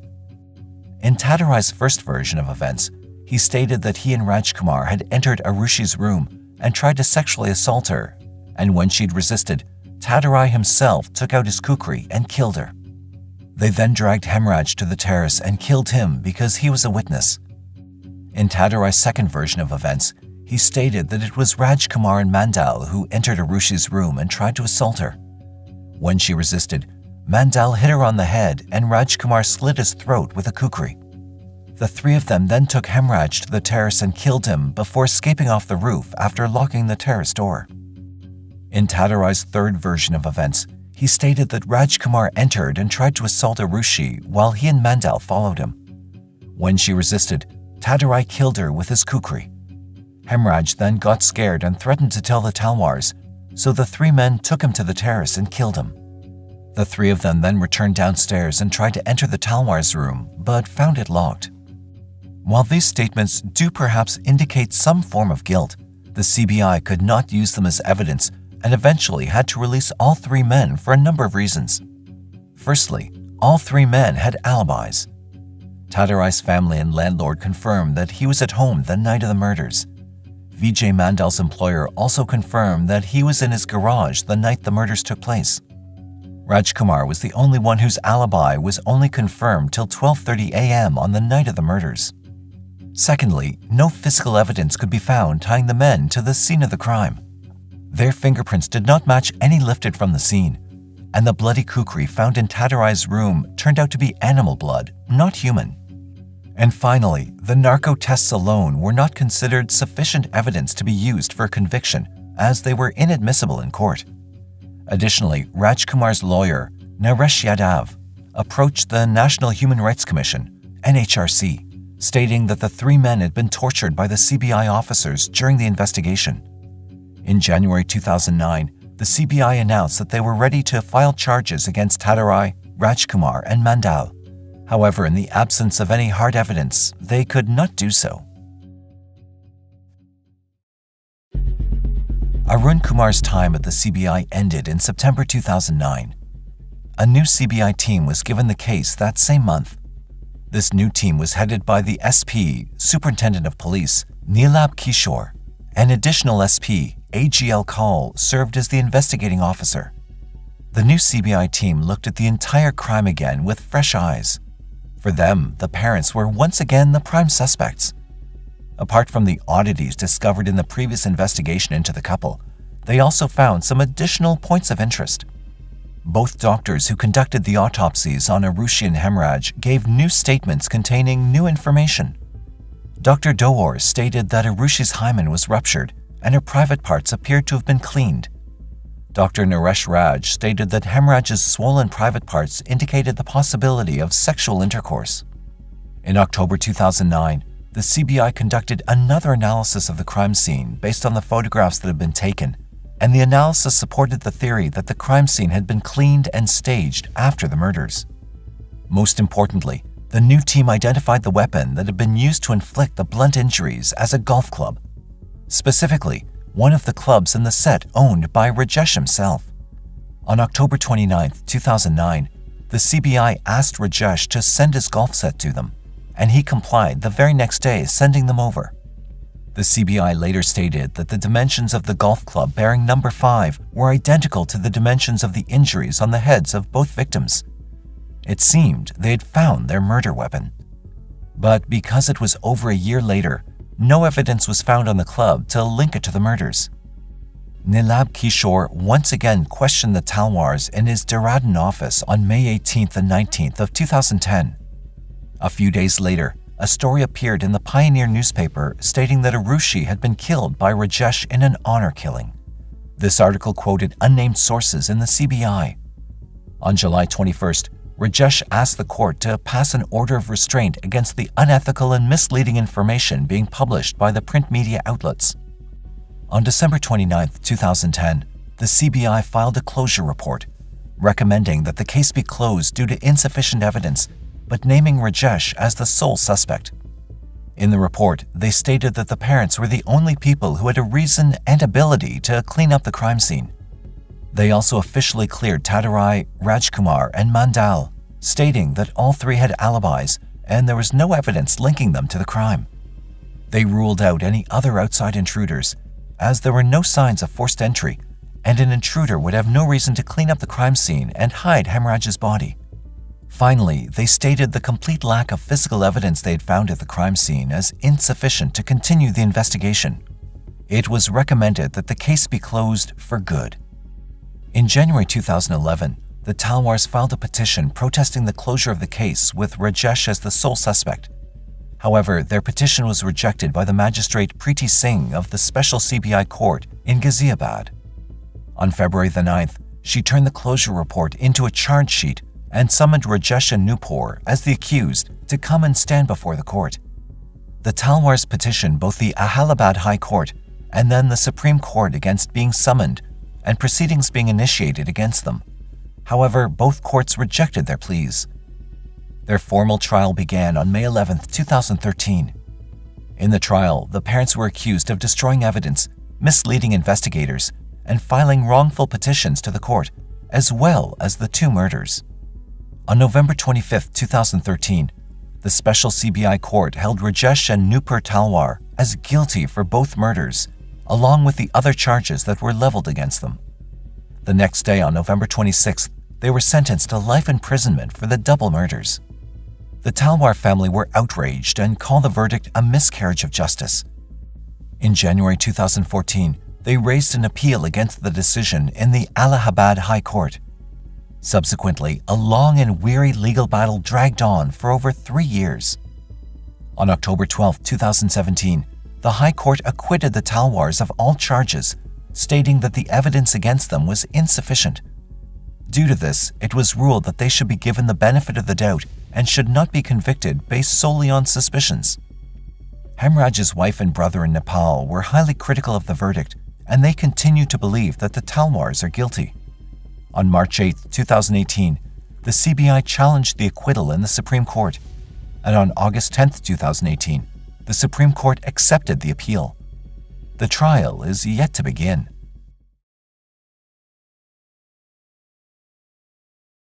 Guilty until proven innocent? Stephen Avery's story has captured the attention of millions, with many divided over his guilty conviction. Was an innocent man framed, or did prison break him and make him a murderer? The subject of the compelling true crime documentary Making a Murderer created a stir internationally. The documentary follows the case of Stephen Avery, a man freed after a wrongful conviction, only to be charged with murder 2 years later. For the Halbach family, a reminder that nightmares can filter into reality. For Teresa Halbach, October 31, 2005 was another day at the office. As a freelance photographer working for Auto Trader magazine at the time, she received a call to shoot a few photos at the Avery's Auto Salvage. She was never seen again. First reported as a missing person on November 3, 2005, a large-scale search began for Teresa. On the afternoon of November 5, 2005, her Toyota RAV4 SUV was found partially concealed in Avery's salvage yard. Investigators later discovered blood in the vehicle. Charred bone fragments and teeth were also found in a burn pit on the same property. Her car keys were in the room of the property owner, Stephen Avery. Born on March 22, 1980, Teresa was one of 5 siblings. Her parents, Richard and Karen, raised her on the family dairy farm. When she was 8 years old, her father sadly passed away. Karen eventually remarried Richard's brother Thomas, and together they raised their blended family. Teresa was an outdoorsy girl who aspired to work for National Geographic as a photojournalist. Friends described her as having an uncanny ability to make everyone feel welcomed. She was dedicated to her studies, making summa cum laude with a degree in photography. After graduating from the University of Wisconsin-Green Bay, Teresa continued to work with Pierce Photography, whom she interned with during her college days. She started her own business, Photography by Teresa, and operated out of the Pierce studio. She traveled extensively, and to supplement her income, she took on freelance jobs for Auto Trader magazine, taking pictures of vehicles that were put up for sale. It was this job that led to her untimely death. All the evidence found pointed to one person, Stephen Avery. Avery had contacted Teresa to set up an appointment to take pictures of his sister's minivan. According to records, she was last seen at 2:30 p.m. that afternoon. This was later confirmed by Stephen's nephew, Bobby, who told police he saw the car enter the salvage yard. Avery was initially charged with a weapons violation as a convicted felon. On November 11, 2005, he was formally charged with the murder of Teresa, kidnapping, sexual assault, and mutilation of a corpse. The blood found in the SUV proved a positive match for Avery's. A set of car keys belonging to Teresa found in Avery's room. All the while, Avery maintained his innocence, alleging the police were trying to frame him. He was in the middle of a civil lawsuit with Manitowoc County for $36 million.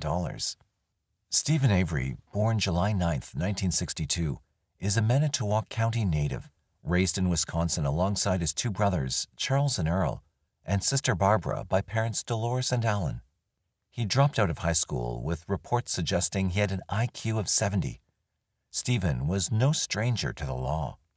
In 1981, he served 10 months in jail following the burglary of a bar. A year later, he pleaded guilty to animal cruelty after pouring gasoline on his pet cat and tossing it into a bonfire. For this, he served another 9 months. In 1985, he threatened his cousin Sharon Morris by forcing her off the road and thereafter pointing a gun at her. He later alleged that he wanted her to stop spreading rumors.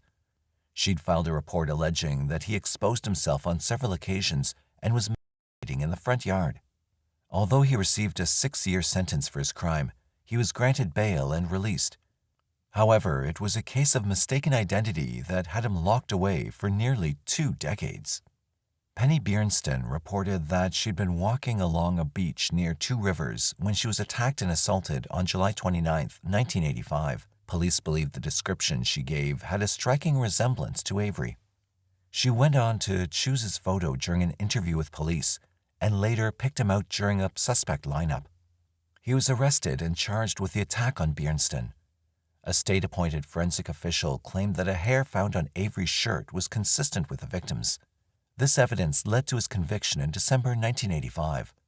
All this despite a staggering 16 witness testimonies and a time-stamped receipt to prove his whereabouts at the time of the assault. Stephen was convicted of rape and attempted murder and sentenced to 32 years in prison. Avery maintained his innocence and appealed in both 1987 and 1996. Both appeals were denied by the higher court. In 2001, though, Stephen made contact with the Wisconsin Innocence Project. The organization took on the case, and in 2002, Stephen was exonerated after DNA evidence proved he was innocent. It was later learned that another man, Gregory Allen, committed the crime and did, in fact, confess to it in 1995. Deputies alleged that Sheriff Deputy Thomas Kokarek received a call and said, "We already have the right guy. Don't concern yourself with it." Alan and Steve bore a striking resemblance. Alan also committed a similar crime in the same area that Bjornsten was attacked and was under police surveillance, but he was not considered a suspect. Alan was not even called up as a suspect in the lineup. After 18 years, Stephen walked out a free man on September 11, 2003. He then went to file a civil lawsuit against former Sheriff Thomas Korkorek and former District Attorney Dennis Vogel to the tune of $36 million. His freedom, however, wouldn't last long. When Teresa was reported missing, searches were conducted in the salvage yard. This was the place she'd last been seen, as confirmed by Stephen's nephew, Bobby Dassey. Stephen claimed that he'd spoken to Teresa when she came by to take the photos, and then she left. Apart from the bone fragments, SUV, car keys, and blood found in the car, a bullet with Teresa's DNA was discovered in the garage. While incarcerated for Teresa's murder, Stephen's lawsuit was settled in February 2006, and he was paid a mere $400,000. While in jail, Stephen's younger nephew, Brendan Dassey, was also questioned in relation to the murder. Brendan, who was 16 years old at the time of the murder, was interrogated by police without parental supervision or a lawyer being present. Brendan confessed to investigators that he and Stephen first assaulted Teresa before murdering her. They then burned her body to destroy evidence. I grabbed her arm, put it on the side, and tied her up. Caught her. Caught her where? On the throat. He was charged in March 2006 as an accessory to the murder. He later recanted his statement, claiming that he'd been coerced by detectives. Brendan was charged with the same crimes as Stephen, although there was no physical evidence linking him to the crime scene. Stephen was convicted in March 2007 and sentenced to life in prison without the possibility of parole. Later that same year, Brendan too was found guilty and given a life sentence with the possibility of parole in 2048. But there was not to be a cut-and-dry solution to the murder. The conviction sparked controversy. It was a sensational case. Stephen was the first of the Innocent Project's 174 exonerated convicts to be charged with a violent crime after being released. This caught the interest of aspiring filmmakers Laura Ricciardi and Moira Demos. Making a Murderer premiered on Netflix in 2015 and created a media maelstrom. The documentary, which took 10 years to research and produce, profiled the case of Steven Avery. The series chronicles the case timeline beginning with Stephen's wrongful conviction in 1985 and subsequent exoneration, civil lawsuit against the Manitowoc County, and the arrest of Stephen and Brendan in regard to the murder of Teresa Halbach. It received both praise and criticism from critics and those directly involved with Teresa's case. The stir it caused on an international level has driven to division in public opinion. A petition to have Stephen and Brendan pardoned was drawn up and sent to the White House. It garnered over 128,000 signatures, but still failed to make any impact. The White House stated, as the convictions were made in a state court, the president had no authority to pardon either defendant. There are those who firmly support the innocence of Stephen and Brendan. These include his immediate family, who have supported him and also pray for the real killer of Teresa to be found. Sandy Greenman, Stephen's ex-fiancée, is one such person. Greenman has been his avid supporter, going as far as to start a Facebook page to garner support and give exposure to the case. She described him as a model inmate. Greenman stated that people take a perverse pleasure in tainting Stephen's name. People like to say Steven Avery has been violent all his life, which is not true, she said. Most notably, though, was the support offered by Kim Kardashian. The socialite has been using her influence to advocate for a fair justice system. Having come across the case on a social media site, her interest was piqued. Although she's made appeals to the governor, even her level of influence has no sway. However, she hasn't given up and hopes to seek justice for both Stephen and Brendan. The other half feels Stephen is where he belongs. On that side of the coin is Jody Stokowski, another ex-fiancée. Jody initially pledged her support in Stephen's innocence during the documentary. Afterwards, she alleged that she had lied and it was all an act. Jody went on to explain to Nancy Grace in an interview that he threatened to kill her and her family. The first thing I'm going to ask you is, do you believe Steven Avery killed Teresa Halbach? Yes, I do. Why? because he threatened to kill me and my family and a friend of mine. He alleged that he wanted revenge on all women after his life was wrongfully stolen from him. "Stephen is the one person I can't trust. He's a monster," she said. The show also ignited a debate regarding the perspective covered by the documentary. For the supporters of Stephen and Brandon, they feel the points most significant to the trial were highlighted. Dean Strang, one of Stephen's attorneys, agreed that the documentary covered enough to give the public a chance to judge for themselves. He disagreed that the series was subjective. As for the relatives of Teresa, they say the show saddened them. The Hallbacks stated the show sought to entertain and seek profit from their loss. Teresa's aunt, Kay Giordana, and cousin-in-law, Jeremy Fournier, both stated that the show was one-sided. Former Calumet County District Attorney Ken Krantz alleges he was not given a chance to tell his side of the story. The filmmakers denied this and claimed that he refused to give an interview. In an interview with People magazine, Krantz alleges the documentary has left out key pieces of evidence.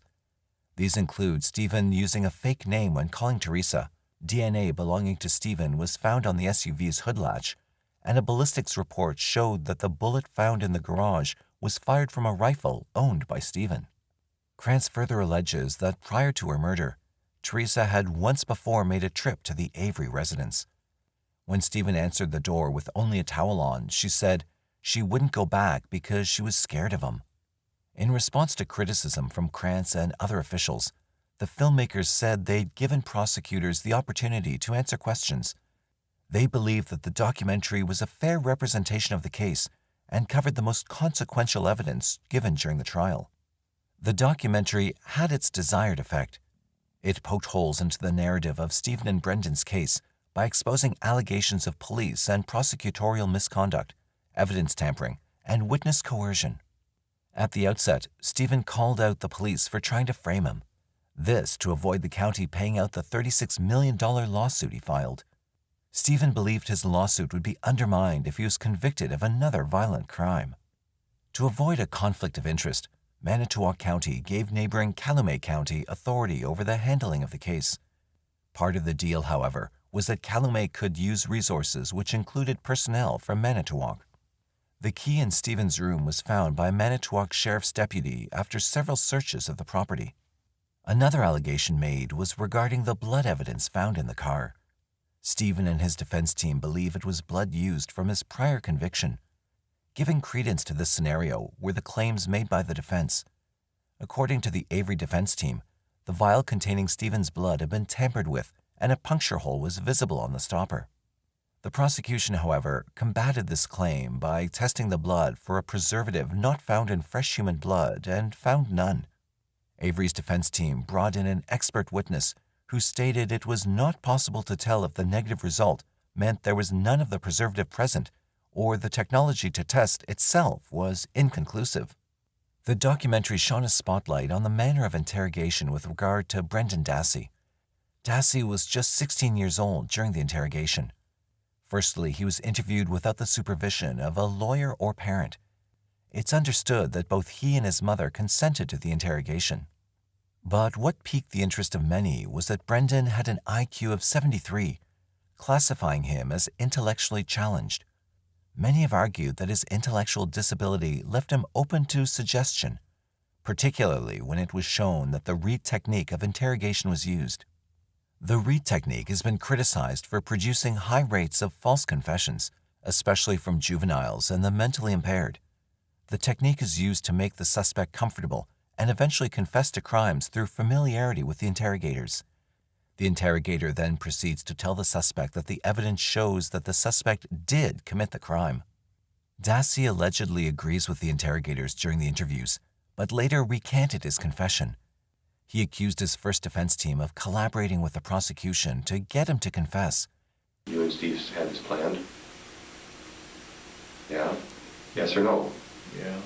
He's also claimed that coercion was used to elicit a confession from him. Both Stephen and Brendan have appealed their convictions, but have been denied innumerable times and remain in prison. The defense teams of both men have exhausted their efforts in trying to get retrials on both men's charges. Following the Making a Murderer documentary and the public outcry regarding Stephen and Brendan's innocence, significant new developments have occurred in both their legal teams. Professors Laura Nyrider and Stephen Dreisen of the Northwestern University Center on Wrongful Convictions of Youth are representing Brendan. They too began with numerous appeals and have come up against many hurdles, but have refused to give up just yet. Meanwhile, Stephen's appointment of Kathleen Zellner has shaken up the case and given further hits to the prosecution's claims. His previous lawyers, Dean Strang and Jerry Buding, have taken their newfound fame and gone on tour to promote and bring attention to the case of Stephen Avery. Zellner, considered a trailblazing trial lawyer, has been responsible for overturning 19 wrongful convictions. Her dogged determination and careful analysis of cases has seen her uncover missing evidence that helped exonerate her clients. Most recently notable, she was a consultant for Johnny Depp and his defense team during his trial. Zellner hit the ground running once she was appointed to Stephen's defense team and firmly believes her client is innocent. One of the first things she put to rest was the alleged confession of Joseph Evans Jr. Evans alleged he was responsible for killing Teresa and trying to frame Stephen. Zellner stated that it was a not-so-subtle attempt at publicity. Previously, Evans played snitch and allegedly wrote a 9-page letter to media outlets claiming he heard Stephen confess to the murder. This time, though, it seems he wanted in on a portion of reward money to make his life in prison more comfortable. However, his claim is not gaining the traction he expected. In August 2016, Zellner filed a motion demanding new scientific testing be done. Willing to pay for the extensive testing, Zellner intended to use this evidence to prove that Stephen had been framed. The theory was that 3 different burn pits showed evidence of human remains being burned. A particularly significant find was that of a human pelvic bone fragment, a bone that was given to the Halbachs as part of Teresa's remains. This action, claims Zellner, was proof that Teresa's remains were planted in Stephen's burn pit. The defense, however, didn't get the opportunity to test these bones as they were not disclosed to them. This was a Brady violation according to Zellner, meaning that evidence which could have helped exonerate Stephen was not disclosed in the proper manner with regards to the criminal case. Crucial evidence was just out of their reach. Zellner remained relentless in her pursuit for justice. She approached the case with a new angle, one that could potentially point to a new suspect in the case. Being unable to test the bone fragments, Zellner opted for forensic testing of the Dassey family computer. What she found on it was damning. Pornographic images of women in various stages of torture, violent images and videos depicting women as victims. All these images were allegedly accessed at times when Bobby Dassey was at home. Furthermore, Zellner pointed out that Barbara, Bobby, and Brendan's mother, along with Stephen's sister and her husband Stott Tadich, were trying to get rid of evidence that could implicate Bobby. The forensic team were able to download 2,449 pages of data from the computer to a CD-ROM to present as part of the motion for a retrial. On it were all the searches, videos, and photos accessed by Bobby. Bobby is the older brother of Brendan and the nephew of Stephen. He was also the key eyewitness for the prosecution at Stephen's trial. He alleged that he last saw Teresa going to his uncle's house, and when he returned from hunting that afternoon, did not see her or the car again. Added to these claims are the allegations of his half-brother, Brad Dassey.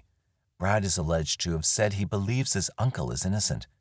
He also made claims that his stepmother, Barb, and Stephen's brother-in-law, Scott, wiped the computer, deleting all pornographic material.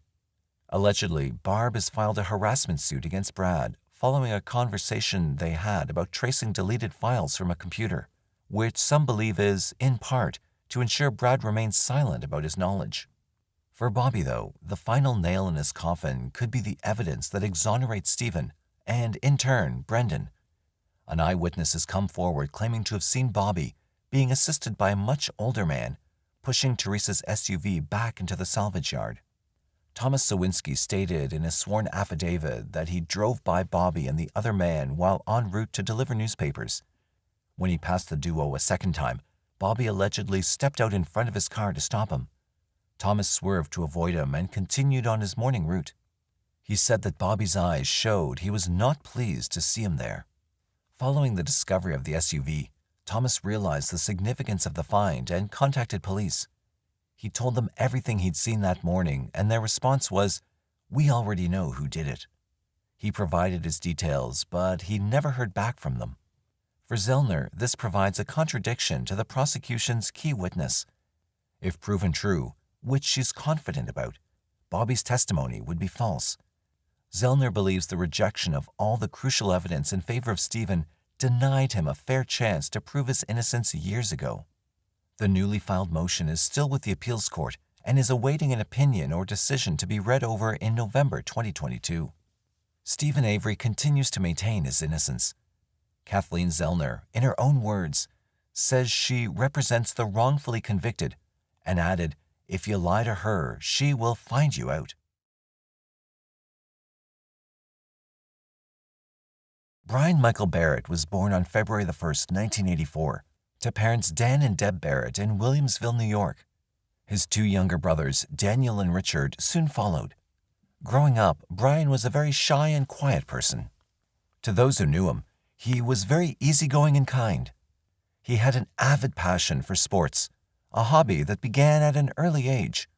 He even regularly read the newspaper's sports section to keep track of the statistics for all of his favorite teams. He shared his love of sports with his dad and his brothers, with whom he had a close bond. Brian played both baseball and football in high school until a shoulder injury prevented him from returning to the field. In 2002, Brian graduated from Starpoint High School in Pendleton, a rural town in New York near the Canadian border where Brian lived with his family. After completing high school, he decided to get his 2-year degree at Erie Community College. While studying there, he took a part-time job with Dynabraid Corporation in the town of Clarence to pay for his college.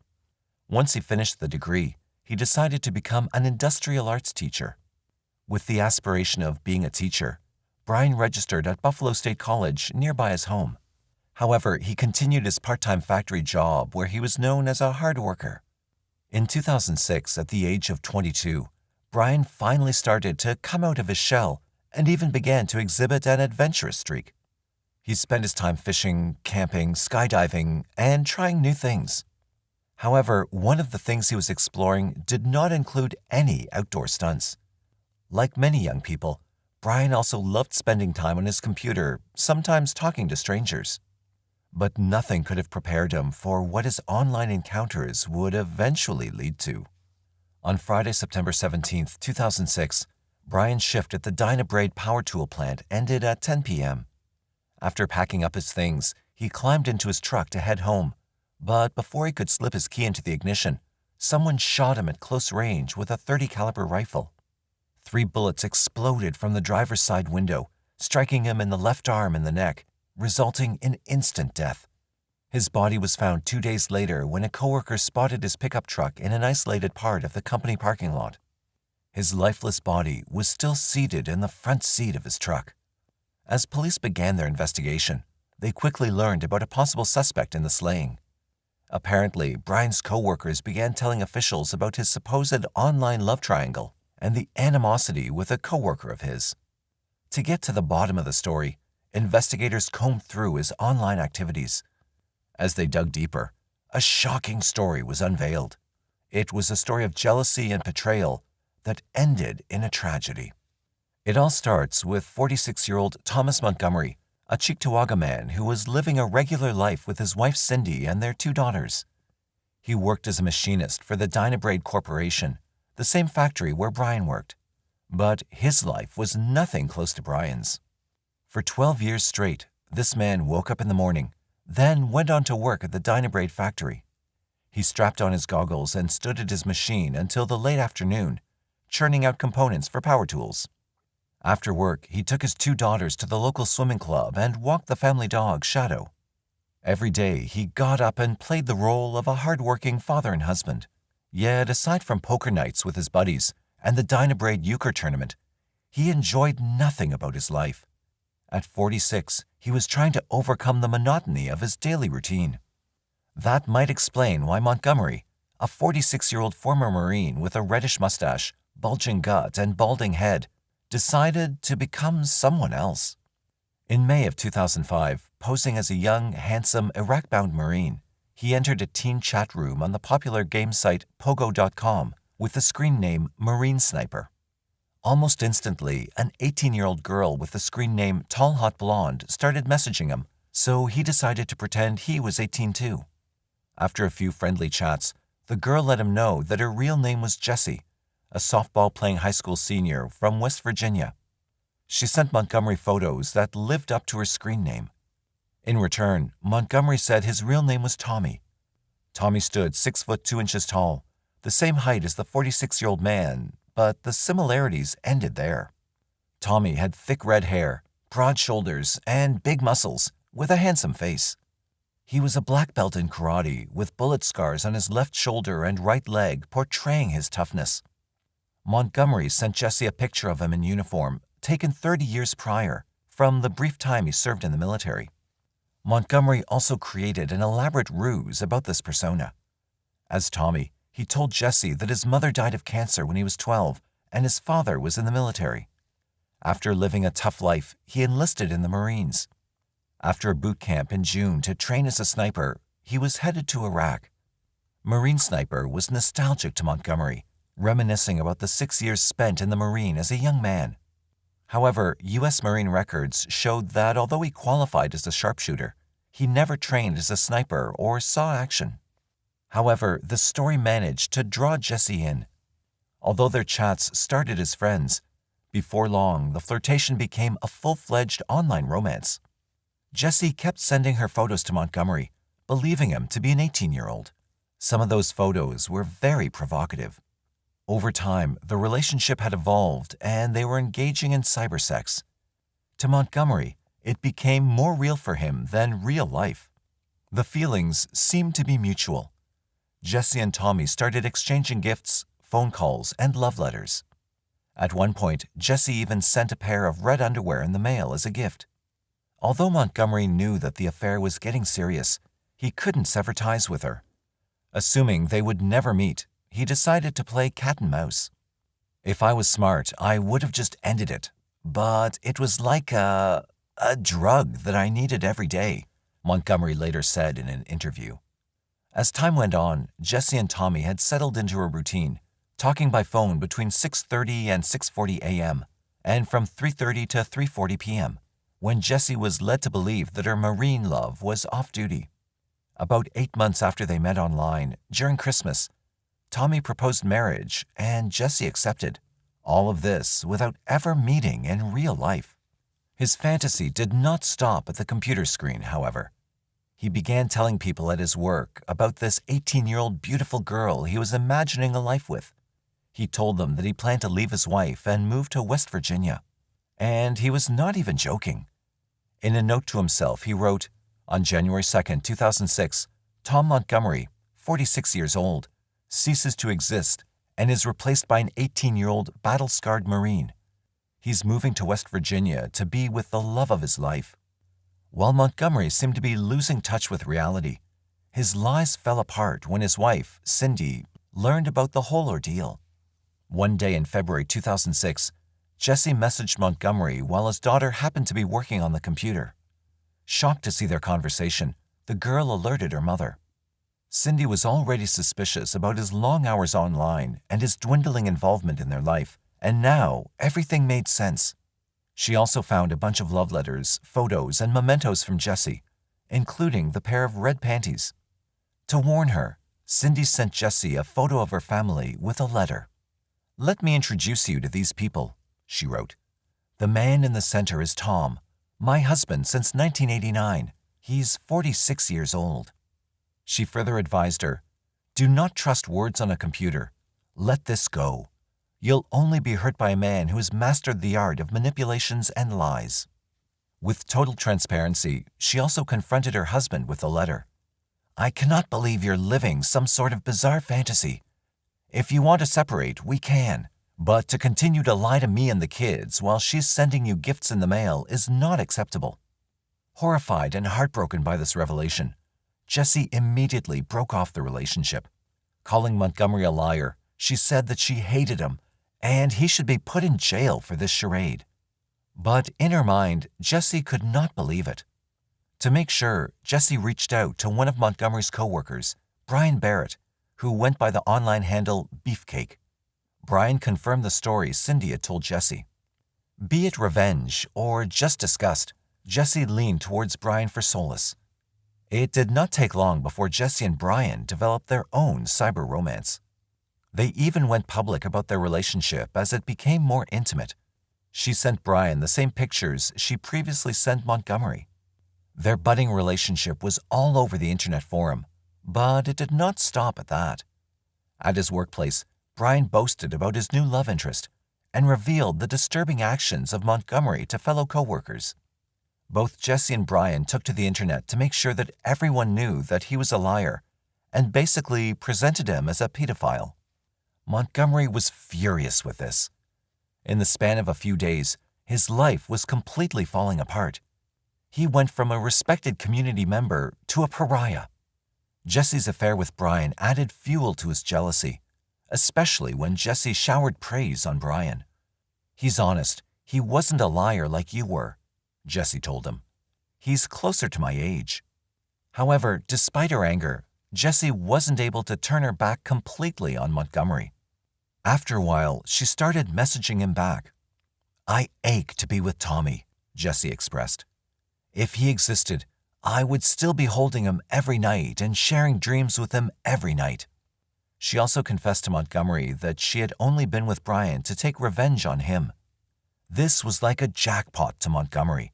He was being accepted despite being 47 now, and he still had the woman of his dreams. But while they did rekindle the relationship, the affair did not last long. Behind his back, Jesse seemed to be taking up with Brian again. Driven by extreme obsession, rage, and jealousy, Montgomery began to go into a downward spiral. This time, his texts with Jesse were filled with abuse and threats.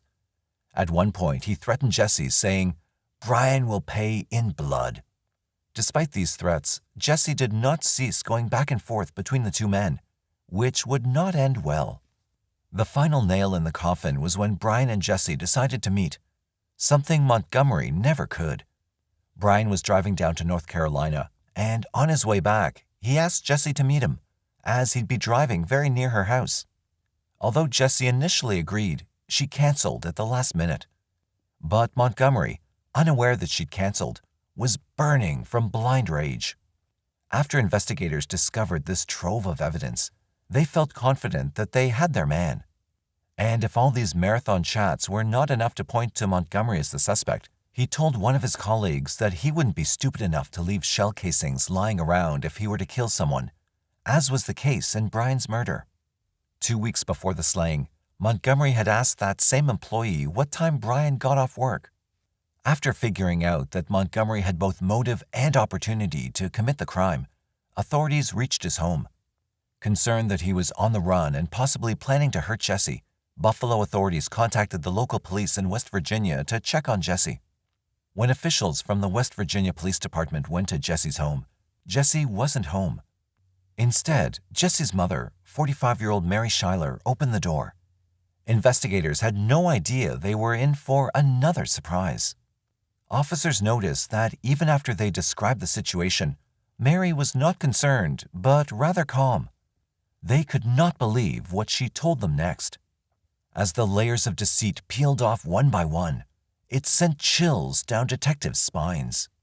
Under pressure, Mary broke down and confessed that neither Montgomery nor Brian ever talked to Jesse. It had been Mary all along. She had taken her daughter's identity and even her email address and entered a teen chat room on Pogo posing as her own daughter. She had also sent provocative pictures to strangers without her daughter's consent. Her daughter, the real Jessie, was completely unaware of her mother's sick fantasies or that there were photos of her scantily clad spreading throughout the cyber world. There was nothing more tragic than to think that the only person who was telling the truth about his identity was the person who would end up losing his life. On November 27, 2006, Montgomery was arrested for the murder of Brian Barrett. He claimed to have gone to a local restaurant and returned home between 10 and 10:10 p.m., before the murder had taken place. However, according to his wife's testimony, he arrived more than half an hour later. Montgomery's mobile records revealed him to be in the vicinity of Dinah Braid at the time of the murder. Upon questioning, Montgomery claimed that he had to retrieve his lunch from his car, as his peaches would have spoiled otherwise. A peach pit was retrieved next to Brian's truck, which later revealed Montgomery's DNA. A leather cartridge case covered with dog hairs was found in the same area, which was suspected to belong to Shadow. The police uncovered a photo of Montgomery's gun cabinet containing a .30 caliber rifle, which was missing from the cabinet after the murder. Montgomery had no idea that Mary had conned him at the time of questioning.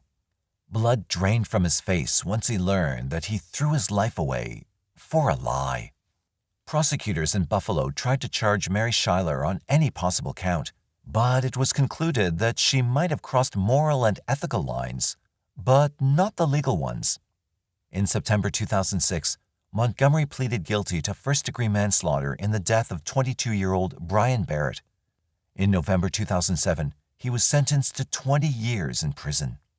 Lots of petitions were filed by Brian's family for a law to be enacted in New York so that Mary's actions are made illegal in the future, but all of them were in vain. Brian Barrett was murdered by a person pretending to be someone he was not, obsessing over another person pretending to be something she was not. It's saddening to come to terms with the fact that misuse of social media by two fully grown adults resulted in the death of an innocent 22-year-old who was just beginning his life.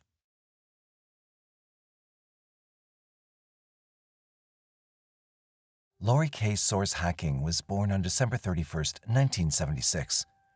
Her biological mother was just a child herself at the age of just 13. She opted to give her daughter up for adoption.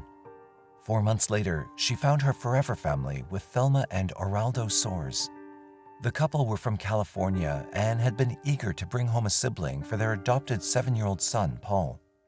They called her their angel baby, as she had been the answer to their prayers. Being Mormon missionaries, Thelma and Oraldo raised Lori and Paul in a loving home filled with devotion to their religion and family. Thelma, who learned Portuguese, also taught her children the language in order for them to learn and understand a bit more of their father's Brazilian heritage. However, in 1987, Thelma and Oraldo divorced, having grown apart over the years. Lori would have been just 10 years old at the time. Oraldo continued to live in California along with Paul, who was graduating from high school and would soon go off to do his missionary work. Lori and Thelma, however, moved to Orem, Utah for a fresh start. At first, it was a difficult transition for Lori, as she was very close to her father, but time would eventually heal the wounds. It was in Orem that the pieces of Lori's life started to fall into place. She excelled at school, and among her friends and family, she was considered a kind-hearted and outgoing young lady.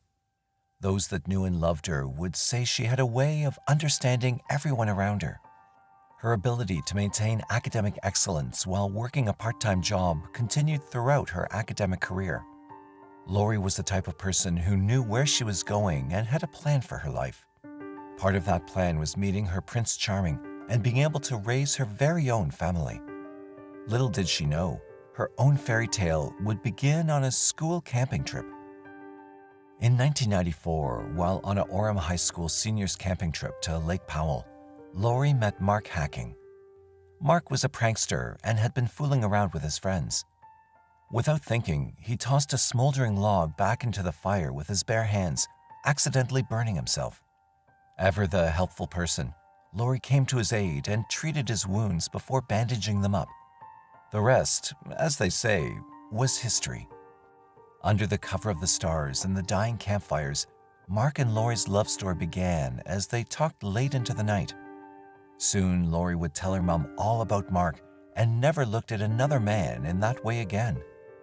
Being Mormon as well, Mark was about to embark on his missionary work in 1996 at the age of 20.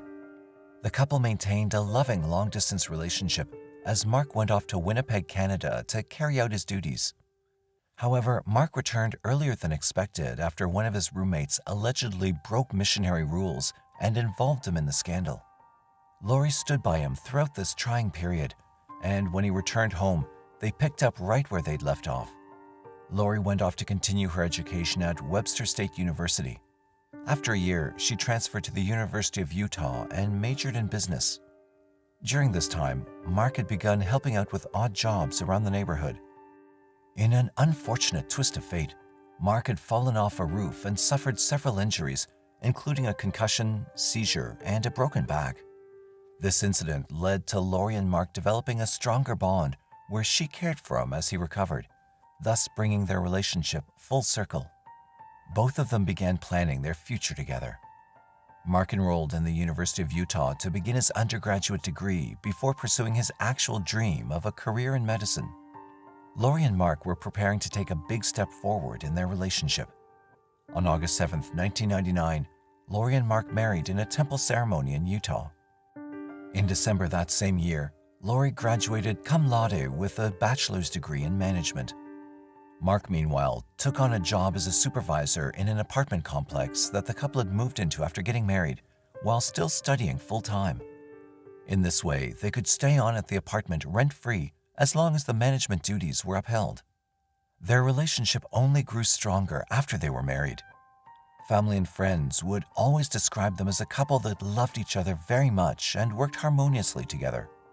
They were both pursuing their goals while still maintaining active both in their church and in their community. Mark shared his passion for running with Lori, and the couple often spent time jogging together when not busy with work or church commitments. Soon, Lori landed a job as a stockbroker's assistant at Wells Fargo, and Mark took on a job as an orderly at a local psychiatric hospital while still finishing up his studies. As the years went by, Mark pursued his dreams of getting into medical school by interviewing with several universities, including the University of North Carolina in Chapel Hill.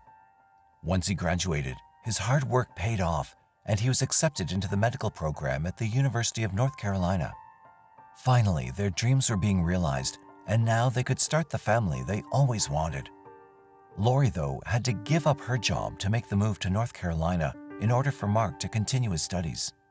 So in July 2004, she finally handed in her notice, and the young couple began preparations to make the move from Utah to North Carolina. It was during this time that the glowing Lori shared some exciting news. She was 5 weeks pregnant with their first child. After a decade-long relationship, their fairy tale life together would soon be complete.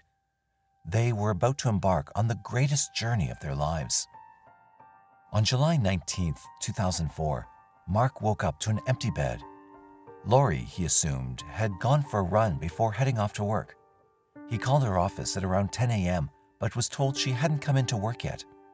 After speaking to her coworker, he was transferred to her supervisor, who urged him to call the police and report her missing. Mark called the police, but was told to wait 24 hours to report her missing. He then left to search for her at Memory Grove Park, an area favored by runners because of its many running trails. While searching the park, Mark continued to contact family members to tell them that Lori had just vanished. Concerned friends and family gathered at the park to aid in the search for the missing pregnant woman. According to reports, over 1,000 people showed up to comb the area. Many were sure she'd been abducted. Family members, church members, and volunteers from the community searched wide and long, but to no avail. Eventually, Mark called the police again, now sounding frantic. Finally, they too joined the volunteers with canine units and helicopters, conducting an extensive search of the park. Lori's car had been located near the entrance, but she was nowhere to be seen. Both the Hacking and Source families called for a press conference in order to shine the spotlight on Lori's disappearance. At the press conference, Mark was visibly distraught, begging for information about Lori and for her safe return. While the family turned to the media for assistance, police started to look at the people closest to Lori, hoping to uncover new leads. As is with all cases involving a missing wife, the husband is always the first person of interest in an investigation. Mark was interviewed by the police, led by Salt Lake City Police Department Detective Kelly Kent. During the interview, Mark told investigators all about his marriage to Lori. He painted a picture of wedded bliss and understanding. He told them about the events of the morning leading up to the disappearance of his wife. In your words, what's been going on so far today? My wife got up at 5 this morning, went running, and I stayed in bed. When I woke up and she was gone, I just figured she hadn't awakened me, just let me sleep. So I went looking for her, Okay, how did you know where to go look? Because she runs in the same place every day. Mark explained to investigators that he and Lori were about to move so that he could pursue his career in medicine.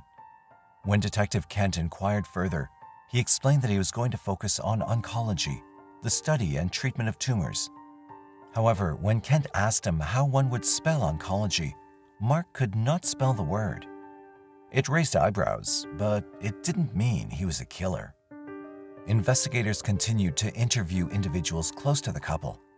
Their stories seemed to align with what Mark had told them, that the couple were happily married and ready for a new chapter in their lives. They may have been opposites, but somehow both Lori and Mark made their differences work well for their relationship. Lori's co-workers, too, attested to the relationship shared between the couple being sweet and intimate. In the meantime, investigators began an intensive search of Lori's car.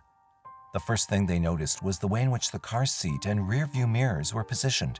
It looked more like a person with a larger frame than Lori's had last driven the car, someone perhaps the same height as Mark. They also found a receipt for a new mattress and linen that was purchased on July 19, 2004 at 10:23 a.m. from a nearby sleep and bedding shop. Investigators interviewed the owners of the shop and discovered Mark had been shopping around the same time he called police to report Lori missing. Mark was interviewed once more, but continued to deny any knowledge of Lori's disappearance. He then went on to retell his version of events from the previous interview with police. Police asked him about the mattress, and he told them that Lori had an accident and they'd thrown out the old mattress a week earlier. When asked what they were sleeping on, Mark responded that for the time being, they were using the old box spring. It was simple enough that he'd gone out to buy a new mattress for the move, but the timing seemed off. Once again, Mark was released as all evidence was purely circumstantial. At around 2 a.m. on July 20, 2004, police received a call from a Salt Lake City motel about a man who appeared to be screaming while running around naked outside the establishment. When police arrived, they discovered Mark hacking, naked except for his sandals. According to reports, Mark had come down to the motel earlier and started drinking heavily. He then consumed a bottle of barbiturates before stripping down and running around naked in the parking lot. Rather than arrest Mark, they contacted his family and his brother Scott came down to fetch him. On Mark's Palm Pilot, his brother found a strange note. It read, "To everyone from Mark, this is Justice. I'm so sorry." Police didn't believe Mark was insane in any way. They theorized that he knew the net was beginning to close in on him, and in a last-ditch attempt, he tried to make it seem like he had finally lost his mind. The giveaway was the fact that he was still wearing his sandals, an opinion upheld by famed FBI profiler Candice DeLong, who said, "He kept his shoes on, his sandals. That's not generally something we see in someone psychotic." His family did eventually check him into the university's psychiatric ward. While he was being kept under observation, investigators were starting to put together the pieces of the puzzle and discovered that Mark had been leading a double life. Mark was born on April 24, 1976, to Dr. Douglas Hacking and his wife Janet, who was a nurse. He was the fifth of 7 siblings, 3 brothers and 3 sisters. He was a prankster and was known to get himself into accidents if he could get a laugh out of his friends. His father was a well-known and respected pediatrician in the community, and his brothers were equally successful in their own rights. Knowing his background, it came as a shock not only to investigators but also to his family that Mark was not enrolled for the medical program at the University of North Carolina. Additionally, it was discovered that Mark did not even receive his undergraduate degree from the University of Utah. He'd flunked out in 2002 and had been pretending all along that he was going to school, even throughout his pretend graduation. With the media being equally invested in the investigation, even more lies from Mark's past would become exposed. Reports were found that alluded to Mark being involved in activities unbefitting of a true Mormon. There were allegations that Mark had actually been at the center of the scandal that led him returning early from his missionary work in 1996. These activities included smoking, drinking alcohol, and being involved intimately with some of the girls he'd recruited into the faith. The apple had clearly fallen very far from the tree. But the investigators were about to discover exactly how far. Having obtained a search warrant, investigators began a search of the couple's shared apartment. It was Detective Kent who noticed several inconsistencies in the apartment. Lori's purse, wallet, and car keys were found inside the apartment. The car keys, at least, should have been missing given the vehicle was found at the park. Lori's wedding ring was tucked away in her jewelry box, and the bathtub looked cleaned and smelled of bleach. Another thing Kent picked up was a large bouquet of flowers that she suspected was bought after a fight between the couple to smooth things over. This theory seemed to have been confirmed when investigators looked into the second bedroom and found a letter addressed to Mark from Lori. In the note, she was contemplating leaving him as she felt she had been married to a different version of him. The note read, "I want to grow old with you, but I can't do it under these conditions. I hate coming home from work because it hurts to be home in our apartment. I can't imagine life with you if things don't change. I got someone I don't want to spend the rest of my life with unless changes are made." Further inspection of the apartment revealed a new mattress had been bought and the bed sheets looked creased, not because they'd been slept in, but rather they had just been unwrapped from the packaging and made up. Furthermore, a hunting knife with hair and fibers on it was found tucked away in a drawer of the bedside table. On the handle was a fingerprint and a spot of blood. Investigators also searched Mark's SUV and discovered a blood stain on the back seat and handprints around the back door, consistent with someone bracing themselves as they loaded a heavy object into the car. The knife and the blood from the back seat of Mark's car were sent for testing. The crime was starting to look more like a homicide, but police were playing their cards close to their vests and did not openly reveal their suspicions. Instead, they started to build a timeline leading up to Lori's disappearance. Investigators received information from the University of Utah psychiatric ward about a man disposing of something large in their dumpsters. Dumpsters in and around the area were searched, but they had already been brought to the dump before the search for Lori had begun. Realizing that Mark had been using dumpsters to dispose of evidence, officers searched the area behind the church that Mark and Lori attended and discovered the old mattress. The top cover, though, had been ripped off. The discovery did not add up with the timeline Mark had given. The mattress would have been cleared out if it had been dumped a week earlier. Next, they contacted Lori's colleagues from Wells Fargo. They told investigators that when Mark called on Monday, it seemed unusual that he was unaware of Lori's whereabouts. Then they revealed an interesting piece of information. Lori had made some calls regarding financial aid from the university.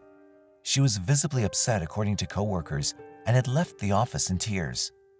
However, when the couple attended a farewell party her friends were hosting for them much later that evening, Lori seemed to be in good spirits. Detectives then looked back at video footage from the convenience store showing Lori and Mark shopping on Sunday evening, a day before her disappearance. Store clerk Eric Holloman confirmed this.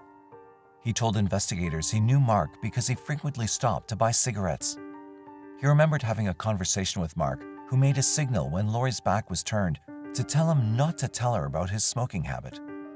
Holloman added that Mark was happy, but Lori seemed down. Then at around 1:30 a.m., Mark came back to the convenience store, alone this time. It made police wonder if he'd already committed the crime or was contemplating doing it. By now, though, police had received new information. The blood found on the knife and in the car matched Lori's. Without a body, though, there was still no case. However, yet another twist in the bizarre story awaited them. A week after Lori was reported missing, officials called off the volunteer search following new information they'd received.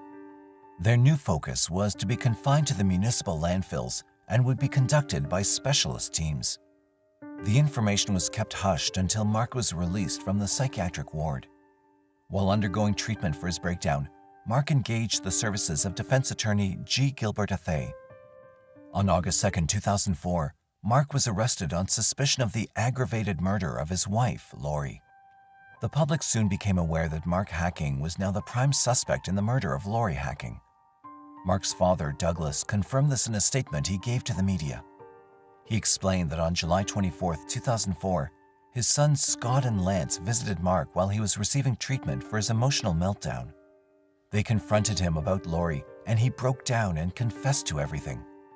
Mark alleged that Lori had been making inquiries into student housing and financial aid offered by the University of North Carolina when she discovered his trail of lies.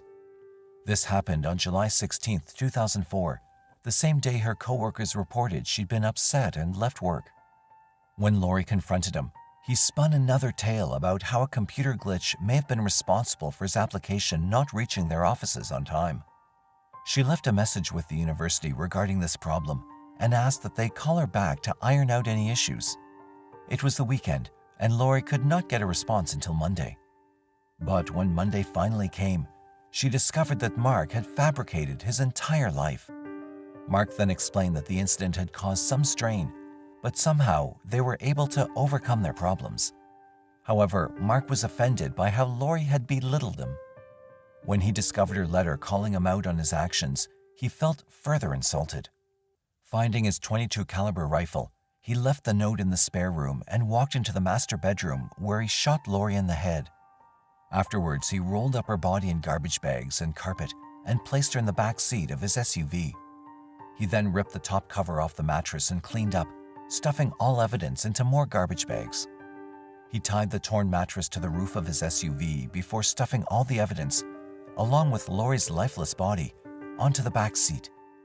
At the university, he dumped Lori's body in the garbage bags. At the church, he disposed of the mattress. All this, he told his brothers, was to cover up the crime. Douglas added that he believed Mark suffered a psychological breakdown when Lori discovered his deception.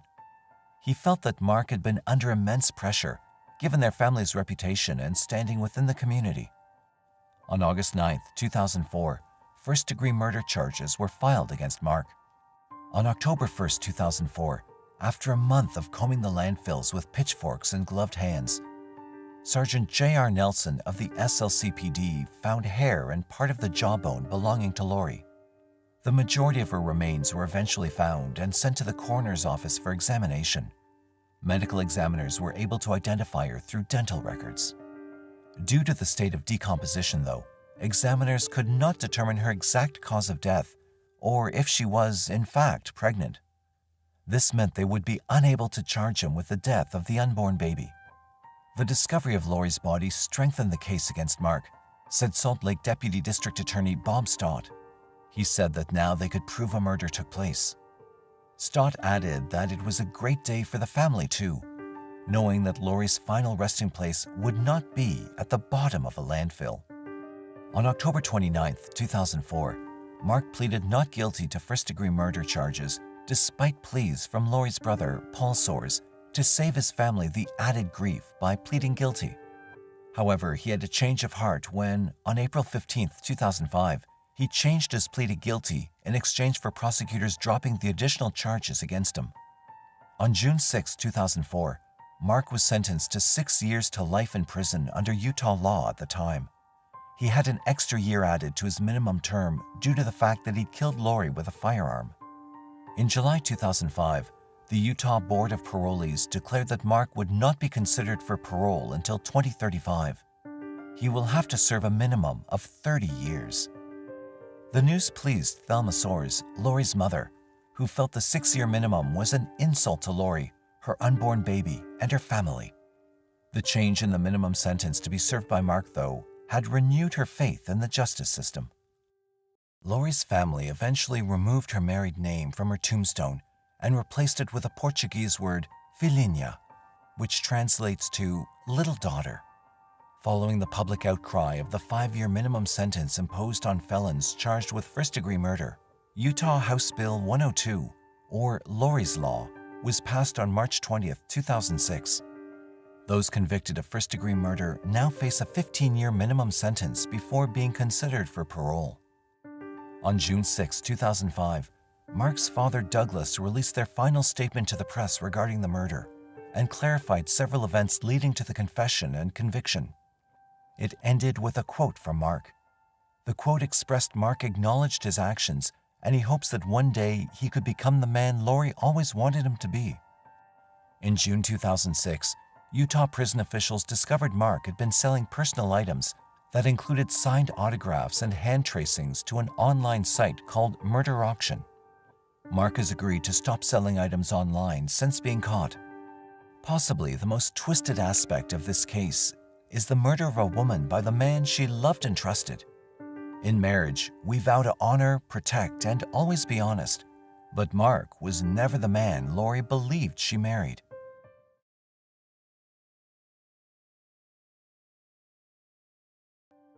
In the early hours of July 7, 1985, 54-year-old Jane Anchor Hilton was found beaten and stabbed to death.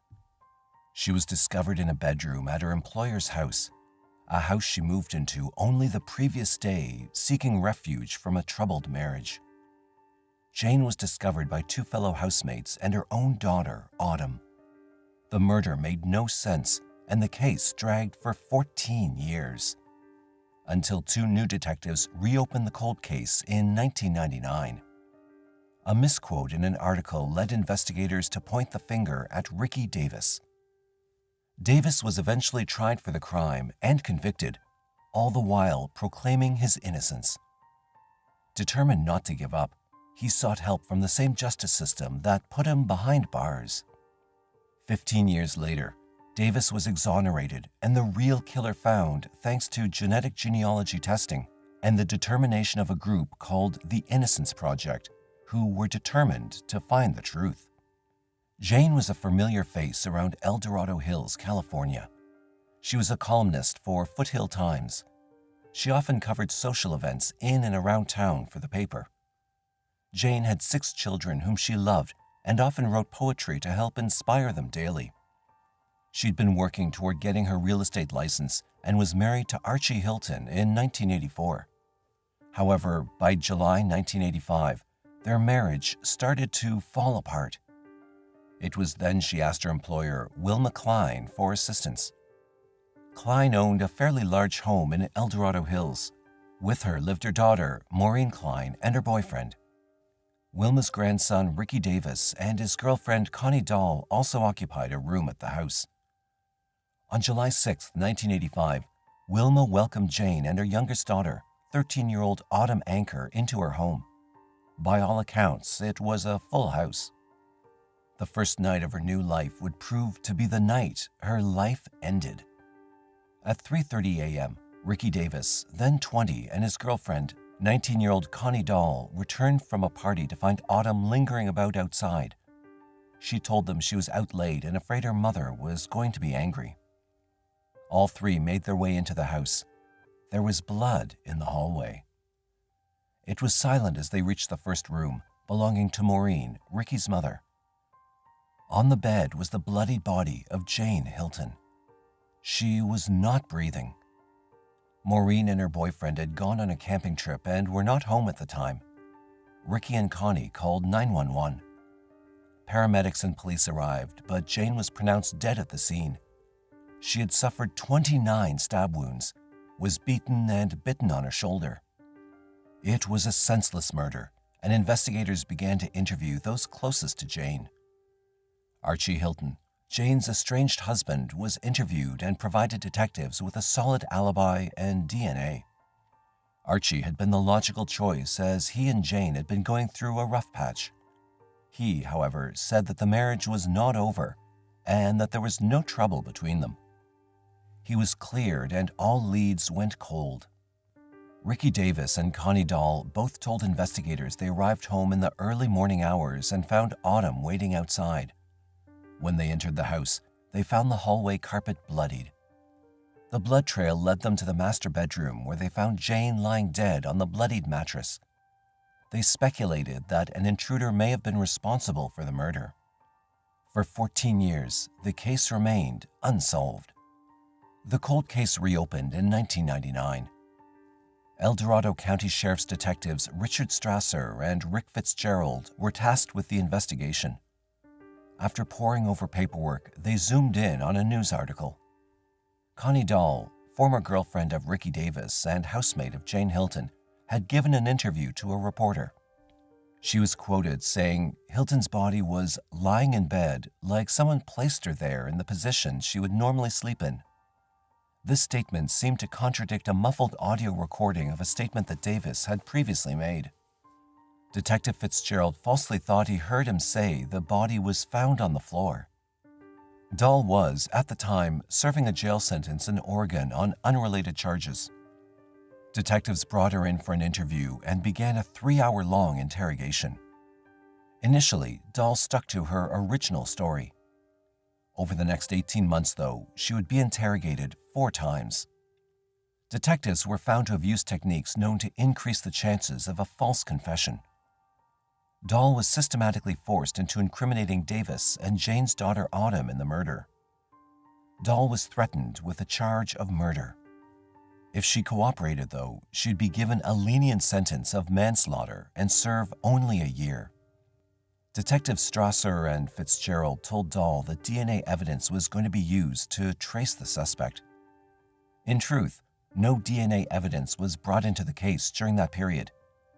In truth, testing had not been done on the DNA recovered from the scene. By showing her crime scene photos and using facts from the crime, such as the bite mark on Jane's shoulder, investigators fed Dahl the information they wanted to hear. Over the course of the 4 interviews, Dahl was starting to break. She began remembering facts from the crime.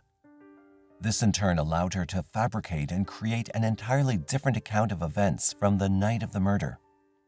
In one interview, Dahl said that Autumn was present during the murder of Jane and was sprayed with blood. In another, she confessed that she was probably the person that bit Jane on the shoulder. Dahl would say that the murder began with an argument between Davis and Jane. She alleged that Davis wanted Autumn to join them at a party. When Jane refused, Davis erupted in a fit of anger, leading to the death of Jane. Her story kept changing to fit the facts being fed. However, she couldn't remember the weapon used for the murder or where it was eventually hidden. Dahl had implicated her ex-boyfriend Davis in the murder of Jane Hilton. He was now the prime suspect. Ricky Davis and Autumn Anker were also interviewed following the confession of Connie Dahl. Both Davis and Anker stuck to their original accounts of the crime. Detectives again lied to Davis, telling him that Anker had also implicated him in the murder. Anker told detectives she had no reason to protect Davis when they threatened her with culpability regarding the murder. Despite their interrogation techniques, detectives could not sway Davis or Anker to change their stories. They therefore used the confession of Dahl to arrest Davis. Dahl was offered a plea bargain to testify against Davis at his trial. Davis's first trial was declared a mistrial by jurors. His second, in 2005, would eventually convict him. Dahl took the stand and testified against Davis. She told the court of how she struggled with Jane and she herself accidentally bit the victim on the shoulder. She went on to say that she went outside as Davis continued the bloody assault on Hilton. Dahl said she could hear screaming, pleading, and gurgling as Davis continued the brutal attack. Based entirely on the testimony of Dahl's account of events, Davis was sentenced to 16 years in prison for the second-degree murder of Jane Hilton. Dahl received a lesser charge of manslaughter and received a year-long sentence at the county jail. Dahl, though, would eventually die from a drug overdose in 2014. Meanwhile, Davis was not going down without a fight. He maintained his innocence and in 2006 made contact with the Northern California Innocence Project. He asked if they could help him prove that he was wrongly convicted. The NCIP was founded in 2001 by Kathleen Rodolphe and Linda Starr. The project began after legislation offered convicted inmates to seek DNA testing to prove their innocence. It's a non-profit clinical program of Santa Clara University's School of Law. After Davis made contact with the NCIP in 2006, his case was put through a thorough re-examination. Cooperation between the NCIP and the El Dorado County District Attorney's Office allowed for the DNA recovered from the crime scene to be retested post-conviction. Evidence from the crime scene included Hilton's nightgown and biological material found under her fingernails. The results revealed an unknown male DNA profile. DNA from Hilton's fingernails and nightgown were both found to be from the same source.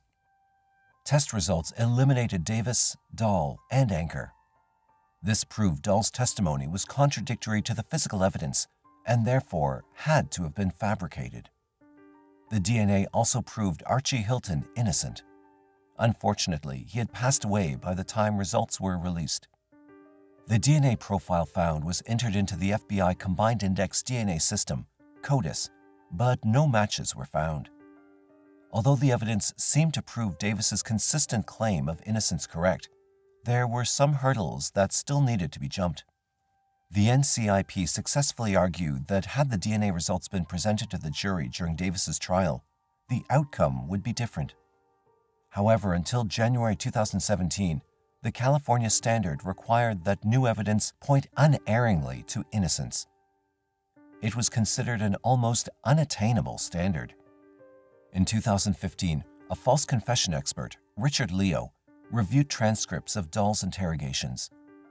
Leo concluded that the methods used by detectives during the interrogation of Dahl were designed to pressure and persuade Dahl to adopt an account that matched the detectives' pre-existing beliefs about how and why the murder of Jane Hilton occurred. In 2016, though, the NCIP co-sponsored Senate Bill 1134. This bill allowed wrongfully convicted inmates, like Davis, to prove that new evidence would likely have been compelling to a jury. NCIP attorney Melissa O'Connell filed a petition for a new trial based on the new DNA evidence testing. Championed by former California State Senator Mark Leno, the bill was passed in January 2017, putting California's standard in line with that of 43 other states. In 2019, Superior Court Judge Kenneth Malikian vacated Davis's 2005 conviction and ordered a new trial. Initially set to start in fall of 2019, however, the judge announced the trial would take place in April 2020, citing the defense attorney's health as the catalyst for change in date. However, the fate of the trial was about to change once again. Advancements in DNA testing led to Davis becoming the first convicted person in California and the second in the United States to be exonerated for a crime. Genetic genealogy is a fairly new DNA testing concept. It involves taking DNA evidence from a crime scene and sending them to genetic companies. These companies then search family tree databases to find a potential match. In February 2020, DNA evidence matched to a man considered an unlikely suspect.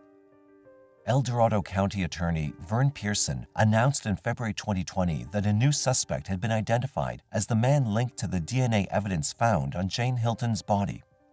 Following the arrest, many people spoke to the media about the man they knew as Michael Green. Green was a longtime resident of Roseville, California. He graduated from Oakmount High School in 1986. He was described as an easygoing, kind person, even-tempered, and even super chill. One classmate who wanted to remain anonymous could not understand why Green would go to El Dorado Hills and brutally murder a woman. According to reports, Green was 17 years old at the time of Hilton's murder. On the night of July 6, 1985, the victim's daughter Autumn met Green and two of his friends, Calvin and Stephen. They hung out together at the park when Autumn decided to go home and have a shower before returning. Allegedly, Autumn told her mother she was going to another friend's house for the evening. Instead, she returned to the park to join the boys. What happened next is pure speculation. Investigators believe that during this time, Green broke into the house and was confronted by Jane. In a struggle to get away, Green may have attacked her in a frenzy. Following the attack, Jane's body was discovered by Davis, Dahl, and Autumn when they returned home. Green had no criminal convictions either before or after the murder. It seems he had led a normal life until DNA linked him to the gruesome crime. The other two boys who were with Green were tracked down shortly after his arrest. Calvin, unfortunately, had died some time ago. Stephen, however, was found and interviewed the day after the arrest. He was being treated as a witness and not a participant. Green was arrested on February 11, 2020. Since Green was a teenager at the time of the murder, he made his first appearance at a juvenile court on February 19, 2020. District Attorney Vern Pearson said that, procedurally, the court has to go through some steps on the juvenile side of it. Following this, Green was granted a transfer so that he could be tried as an adult. He waited 2.5 years before he would be tried in court. Green pleaded no contest on July 29, 2022. This plea means Green gave up his right to a jury trial. A jury trial meant he was to face a charge of first-degree murder. He also gave up his chance to challenge the plea or the consequences of his decision. His sentencing date was set for September 27, 2022, to be presided over by Judge Suzanne Kingsbury. At sentencing, Dr. Elizabeth Kaufman, a professor in psychological science education, was called in on educational capacity to explain to the court the development of an adolescent. Kaufman's research explained the varying development needs of adolescents with regard to emotional and cognitive development. The late adolescent stage allowed an individual to understand right from wrong, yet at the same time, they're also functioning under diminished capacity for impulse control. The defense called several witnesses from Green's childhood, some who even maintained relationships with him into adulthood. Each witness was asked if their opinion had changed of him since the knowledge of his confession. All witnesses agreed they'd been shocked to discover that he was responsible for the murder of Hilton. Individuals who knew him in varying capacities described him as jovial, popular, funny, and loving. These words were used to describe him before and after the murder. Green's ex-wife, Karen Green, said, "There's just not a bad bone in Mike." After witness statements were given, each of Jane Hilton's children presented their victim impact statements. They all described the unforgivable loss that Green inflicted upon their family. "The why it happened and how different my life could have been will haunt me forever," said Heather Purvis McConnell, one of Jane's daughters. Ardith Brandon, Hilton's fourth child, said, "I loved my mother, and I assume Michael loves his mother too. I want to know what he would feel or what he would say to the person who stabbed your mother 29 times. What would you do if you received an early morning call to tell you your mother is dead?" The court listened to her description of the feeling of gathering her mother's belongings from the house in which she was killed. Ardith finished with a powerful declaration. "We will always have something in common, regretting the stupid decision you made 37 years ago." Hilton's son Ian echoed his sister's sentiments. He went on to explain the uncertainty the family faced and the recurring nightmares they suffered, especially after the crooked finger of blame was pointed at his own sister, Autumn. He broke down in tears as he ended with an almost inaudible remark. "All the words we say will never bring my mother back." Autumn was the last to speak. Her statement showed true agony as she recounted the cloud of suspicion she'd lived under for the last 2 decades. Recounting the day 2 crew-cut thick-mustached detectives came into her house telling her they found the people responsible for her mother's death, she was then repeatedly accused of biting her mother and helping move her body from the floor to the bed. Autumn went on to say that if she hadn't said the word lawyer at that point, she did not know how much further the intimidation tactics of the investigators could have gone. Afterwards, Deputy District Attorney Jay Linden read a statement on behalf of the family. In the statement, he asked Green what made him end Jane's life in such a brutal manner. "You beat her. She had numerous wounds around her head and face. By your own words, you kicked her jaw. You bit her on the shoulder. Why was that?" Linden continued to read the statement that expressed how Green didn't just murder Jane, he destroyed numerous lives in the process. Linden then asked Green if he'd given any thought about Jane and who she was. He pointed out her achievements and the love she had for each of her children. In closing arguments, Margaret Husher, Green's defense attorney, stressed the idea that he was unable to stop himself.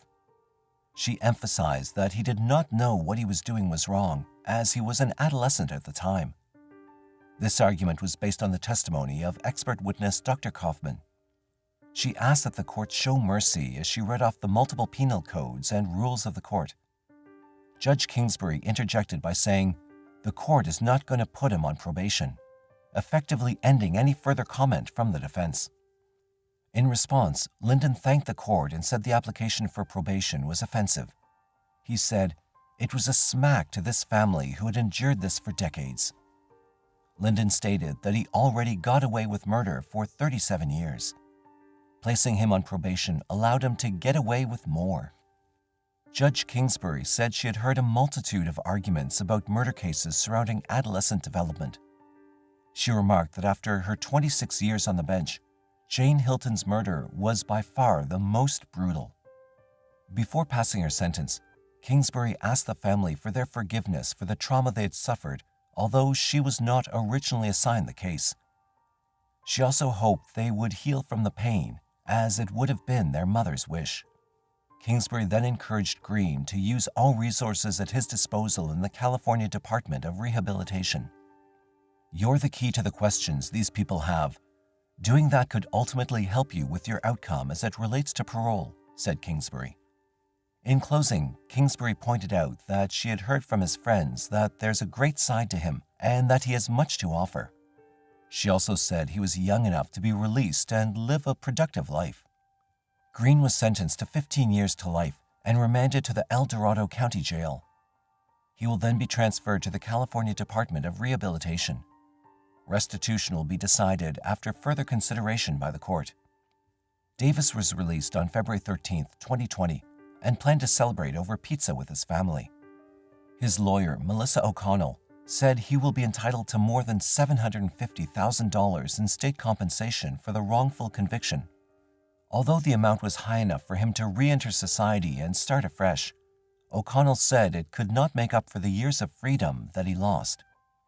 Davis went on to sue the state for damages covering the period from May 21, 2002 to February 13, 2020 for a whopping $18 million. The lawsuit names El Dorado County as well as former detectives Richard Strasser, Rick Fitzgerald, Bill Wilson, who's deceased and being sued through his estate, and Larry Hennick. Sheriff's Office pathologist Dr. Robert Anthony has also been included in the complaint. The Village Life newspaper reported that Davis was homeless after being released. The lawsuit is still pending as of 2022.